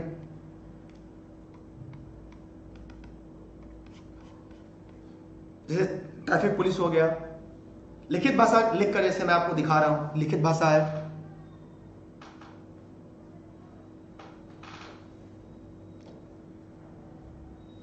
स्मिथ के अनुसार भाषा विकास की गति क्या है? इसकी स्क्रीनशॉट रख लीजिएगा, शायद आपके काम आ जाए।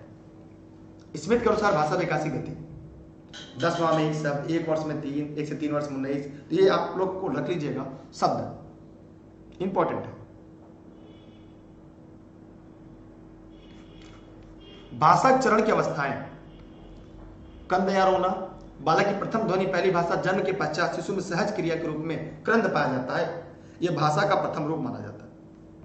बबलाना या बालालापन, कुडक, माने 3 से 9 माह, जैसे दा दा बा का बालक के लिए खेल है, जिससे बालक संतुष्टि और आनंद की अनुभूति होती है।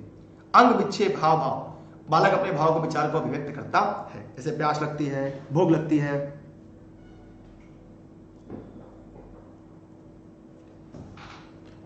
देखिए मेरी तबीयत नहीं सही है ना, एनर्जी की बात नहीं, मेरी तबीयत नहीं सही, फिर भी मैं आपको क्लास पढ़ा रहा हूँ दवा खा खा के।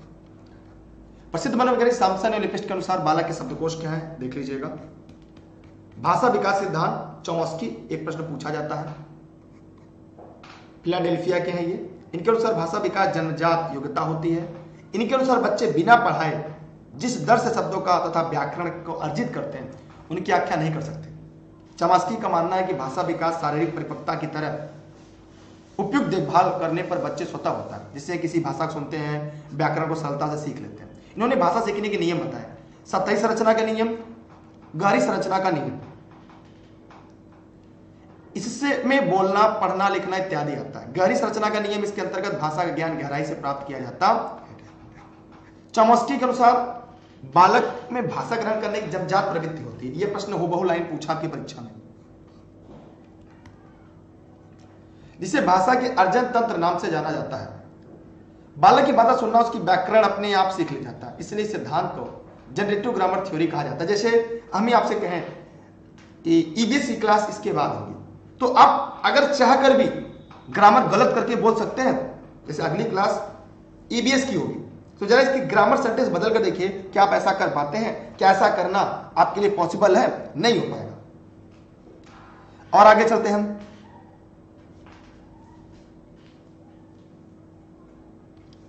आगे देखते हैं हम लोग बालक का नैतिक विकास।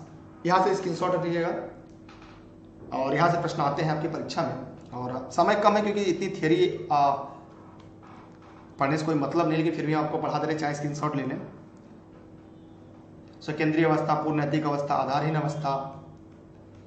इसके बाद अगली चरण में जब परीक्षा में आप सिलेक्शन ले लेंगे, उसके बाद कभी पढ़ना होगा तो आराम आराम से पढ़ेंगे, ठीक है? चाहे तो इसकी स्क्रीनशॉट रख लें।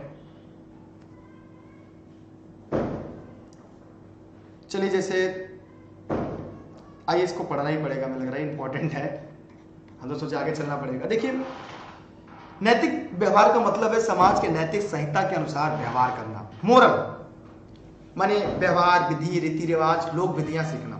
तो प्रसिद्ध अमेरिकी मनोवैज्ञानिक लॉरेंस कोहनबर्ग ने पूर्ण नैतिक विकास को निम्न अवस्थाओं के आधार पर समझाया। पूर्ण नैतिक अवस्था जन्म से 2 वर्ष तक, स्वकेंद्रीय अवस्था 3 से 6, परंपराओं के धारण करने की अवस्था 7 से 12, आधारहीन आत्म चेतना अवस्था 13 से 18, किशोरावस्था, आधार युक्त आत्म चेतना अवस्था 18 वर्ष के बाद प्रौढ़ता। पूर्ण नैतिक अवस्था यह जन्म से 2 वर्ष तक है। इसमें बालक किसी भी प्रकार नैतिकता का अपेक्षा नहीं की जा सकती। क्या अच्छा है, बुरा है, सही है, गलत है, वो अपनी इच्छा भावनाओं को संयुक्त पर नियंत्रण नहीं कर पाता, जो मन में आता है करता है। फिर आते हैं स्वकेंद्रीय अवस्था 3 से 6 वर्ष तक का होता है। इस अवस्था में बालक अपनी व्यक्तिगत अवस्थाओं और इच्छाओं की पूर्ति चारों ओर से केंद्रित करता है। परंपराओं की धारणा करने की अवस्था, बालक सामाजिकता गुण धारण कर लेता है। समाज के नियम जो होते हैं, नैतिक मूल्य विकास, चरित्र निर्माण, कब घर में आएंगे, कौन सा पैर छूना है, क्या करना है। आधारहीन आत्मचेतना की अवस्था, यह किशोरावस्था जुड़ी इस अवस्था में बालक सामाजिक, शारीरिक, मानसिक विकास की ऊंचाइयों को छूने लगता है। वह अपने व्यवहार, आचरण और व्यक्तित्व संबंधित गुणों की स्वयं आलोचना करता है। पूर्णता की इच्छा के कारण वह स्वयं संतुष्ट रहता है। नैतिकता को अपना आदर्श मानने की बात उसे समाज की आवश्यकता, व्यवहारिकता से काफी दूर हो जाती है। कोलबर्ग ने 1958 में नैतिक विकास सिद्धांत का प्रतिपादन किया। यह परीक्षा में प्रश्न पूछा जाता है, ये लाइन। उन्होंने नैतिकता के विकास सिद्ध करने के लिए नैतिकता की 11 कहानियां ली। यह प्रश्न का पूछा जा चुका है। कोलबर्ग ने इन्हीं कहानियों से बच्चों को सुनाकर नैतिकता के स्तर को मापते थे। इन कहानियों में प्रसिद्ध हाइनेच की कहानी प्रसिद्ध है। उन्होंने 20 वर्ष तक बच्चों के साथ साक्षात्कार किया, कहानी सुनाकर बच्चों से प्रश्न पूछना, निर्णय निकलवाना, नैतिक विकास का सिद्धांत दिया। ये काफी इंपॉर्टेंट है, स्क्रीनशॉट रख लें। इसकी पीडीएफ आपको हम बता देते हैं, टेलीग्राम पर मिल जाएगी या ई लर्निंग विद दुर्गेश के ऐप प्ले स्टोर पर वहां से डाउनलोड कर लेंगे, तब भी आपको मिल जाएगी। इस सिद्धांत को कोलबर्ग ने नैतिक विकास सिद्धांत की कुल 6 अवस्थाएं बताई। नैतिक विकास अवस्थाएं कुल 6 अवस्था उन्होंने बताई। प्री कन्वेंशन स्टेज, पूर्व पारंपरिक, पूर्व परंपरागत अवस्था, शैशवावस्था 4 से 10 वर्ष। मतलब इसमें क्या होता है, वह जैसा देखता है वैसा सीखता है। बाहरी घटना के पे ही वह सही गलत बताता है। बालक में तर्क चिंतन के आधार बाहरी घटना होती है। इसकी भी 2 अवस्था होती है, आज्ञा दंड की अवस्था, अहंकार की अवस्था। ठीक है, मतलब इस अवस्था में बालक नैतिकता का अभाव होता है, लेकिन बालक नैतिक विकास शुरू हो जाता है। अपने परिवार के जो सदस्य होते हैं उनसे नैतिक बातें सीखता है, जैसा देखता वैसा सीखता है। आज्ञा दंड मतलब इस अवस्था में बालक आज्ञा इसलिए मानता है कि उसे दंडित न कर दिया जाए, दंड ना मिले। अहंकार की अवस्था, बालक अहम का भाव रहता है। कन्वेंशन स्टेज, पारंपरिक परंपरागत अवस्था, ये 10 से 13 वर्ष। इस अवस्था में बालक का सर्वाधिक नैतिक विकास होता है। इसमें भी 2 होते हैं। प्रशंसा की अवस्था, उत्तम लड़का, अच्छी लड़की, जैसे इस अवस्था में बालक प्रशंसा पाना चाहता है, बहुत अच्छा लड़का यार, बहुत अच्छे हो, बहुत अच्छा पढ़ते हो यार, क्या बात है। सामाजिक अवस्था के प्रति सम्मान की अवस्था, बालक समाज द्वारा निर्धारित अवस्था को नियम के प्रति सम्मान रखता है। पोस्ट कन्वेंशन स्टेज, बालक नैतिक विकास लगभग यहां भी 2 अवस्था होता है, सामाजिक समझौता, विवेक की अवस्था। काफी डीप में आपके नोट्स हैं ये, ताकि पढ़ने के बाद कोई ये नहीं कहे सर मेरा सिलेक्शन नहीं हो पाया, यहां से परीक्षा प्रश्न नहीं आते। अब आते हैं जीन पियाजे के, ये हो गया था ना, जीन पियाजे के नैतिक विकास के सिद्धांत पढ़ते हैं। जीन पियाजे ने the moral judgment of the child में बताया कि 5 वर्ष तक बालक गैर नैतिक होते हैं। इन्होंने नैतिक विकास के 2 भागों में बांटा है। एक काम करते हैं, जीन पियाजे के बाद एक अगली वीडियो में हम लोग पढ़ लेते हैं, क्योंकि आप लोगों की संख्या कम है और आप इसके बाद जैसे जीन पियाजे हम लोग पढ़ लेंगे, यहाँ से काफ़ी इंपॉर्टेंट है, ये परीक्षा में आते हैं। जीन पियाजे जी हो गए। उसके बाद अगर हम बात करते हैं तो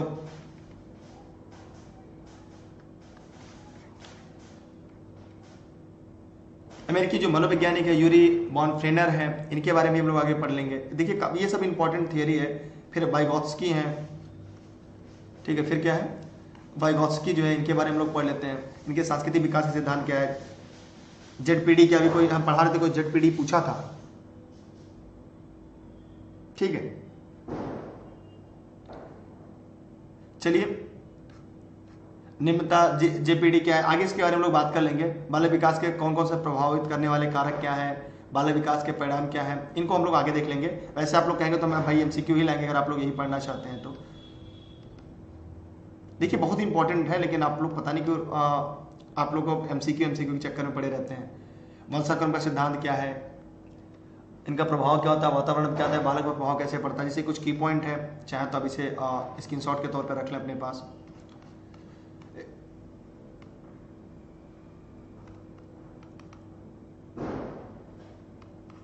जैसे वातावरण प्रभाव क्या क्या होता है बच्चों पर, ये है।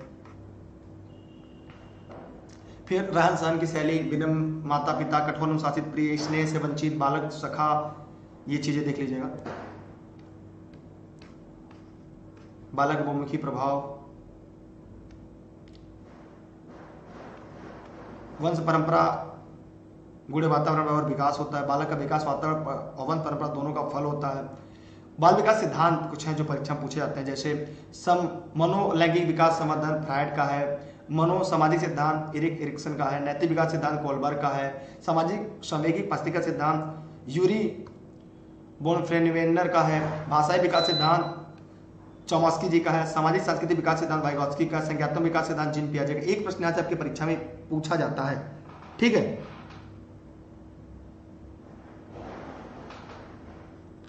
हाँ ठीक है, जैसा कहेंगे आप आज देख लीजिए। आप लोग कुछ चीजें हैं जो किर्केगार मेंडल मॉनसन को नियम का जनक माना जाता है। किर्केगार मेंडल ने शोध मटर पर किया था, ये प्रश्न पूछे जा चुके हैं।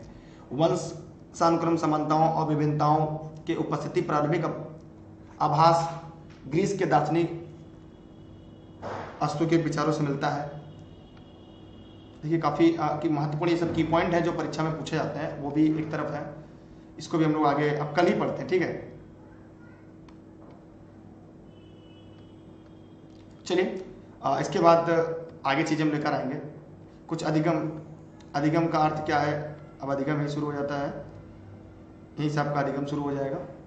अधिगम विशेषता क्या, अधिगम के प्रकार क्या, अधिगम में क्या क्या चीजें आती हैं। थॉर्नडाइक ने अधिगम सीखने का नियम दिया है, तो इसको एक एक करके हम लोग सीखेंगे, ठीक है। चलते हैं, आज के लिए इतना ही। रॉबर्ट गैने सभी को हम लोग पढ़ेंगे, लेकिन अब आज की सीरीज में ही समाप्त करते हैं, ठीक है। आप सभी का बहुत बहुत धन्यवाद। और इसकी जो पीडीएफ है वो टेलीग्राम पर मिल जाएगी। टेलीग्राम पर आप लोग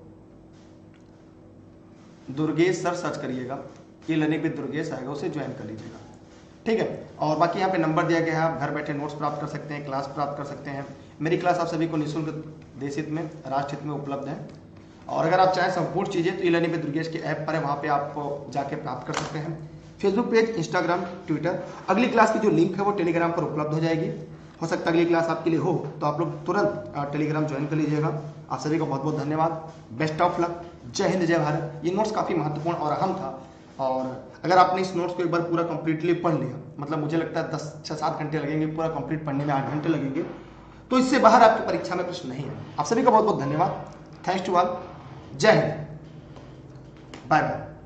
मिलते हैं फिर अगली वीडियो में। कुछ देर के बाद अगली क्लास होगी, जिसकी लिंक हम आपको टेलीग्राम पर उपलब्ध करा देंगे। और फिर भी कोई प्रश्न, कोई समस्या रह जाती है तो आप लोग जरूर बताइएगा। ये थॉर्नडाइक की बिल्ली बेचारी यहाँ पे पैक है, आप लोग को भी दिख रहा है ना, थॉर्नडाइक की बिल्ला यही है। चलिए इस थियरी को भी एक एक करके हम लोग पढ़ेंगे और इनके बारे में जानेंगे।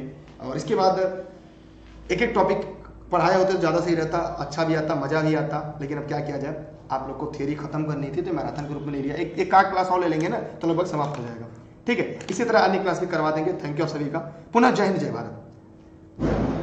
किसी के मन में कोई डाउट हो, कोई सवाल हो तो पूछ ले। कोई नहीं है, ठीक, bye bye, thanks to all. आप सभी का बहुत बहुत धन्यवाद।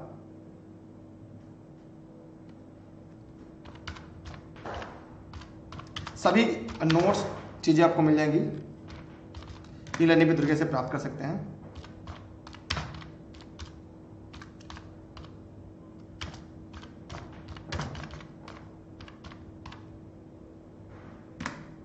ठीक है, बाय बाय, थैंक यू।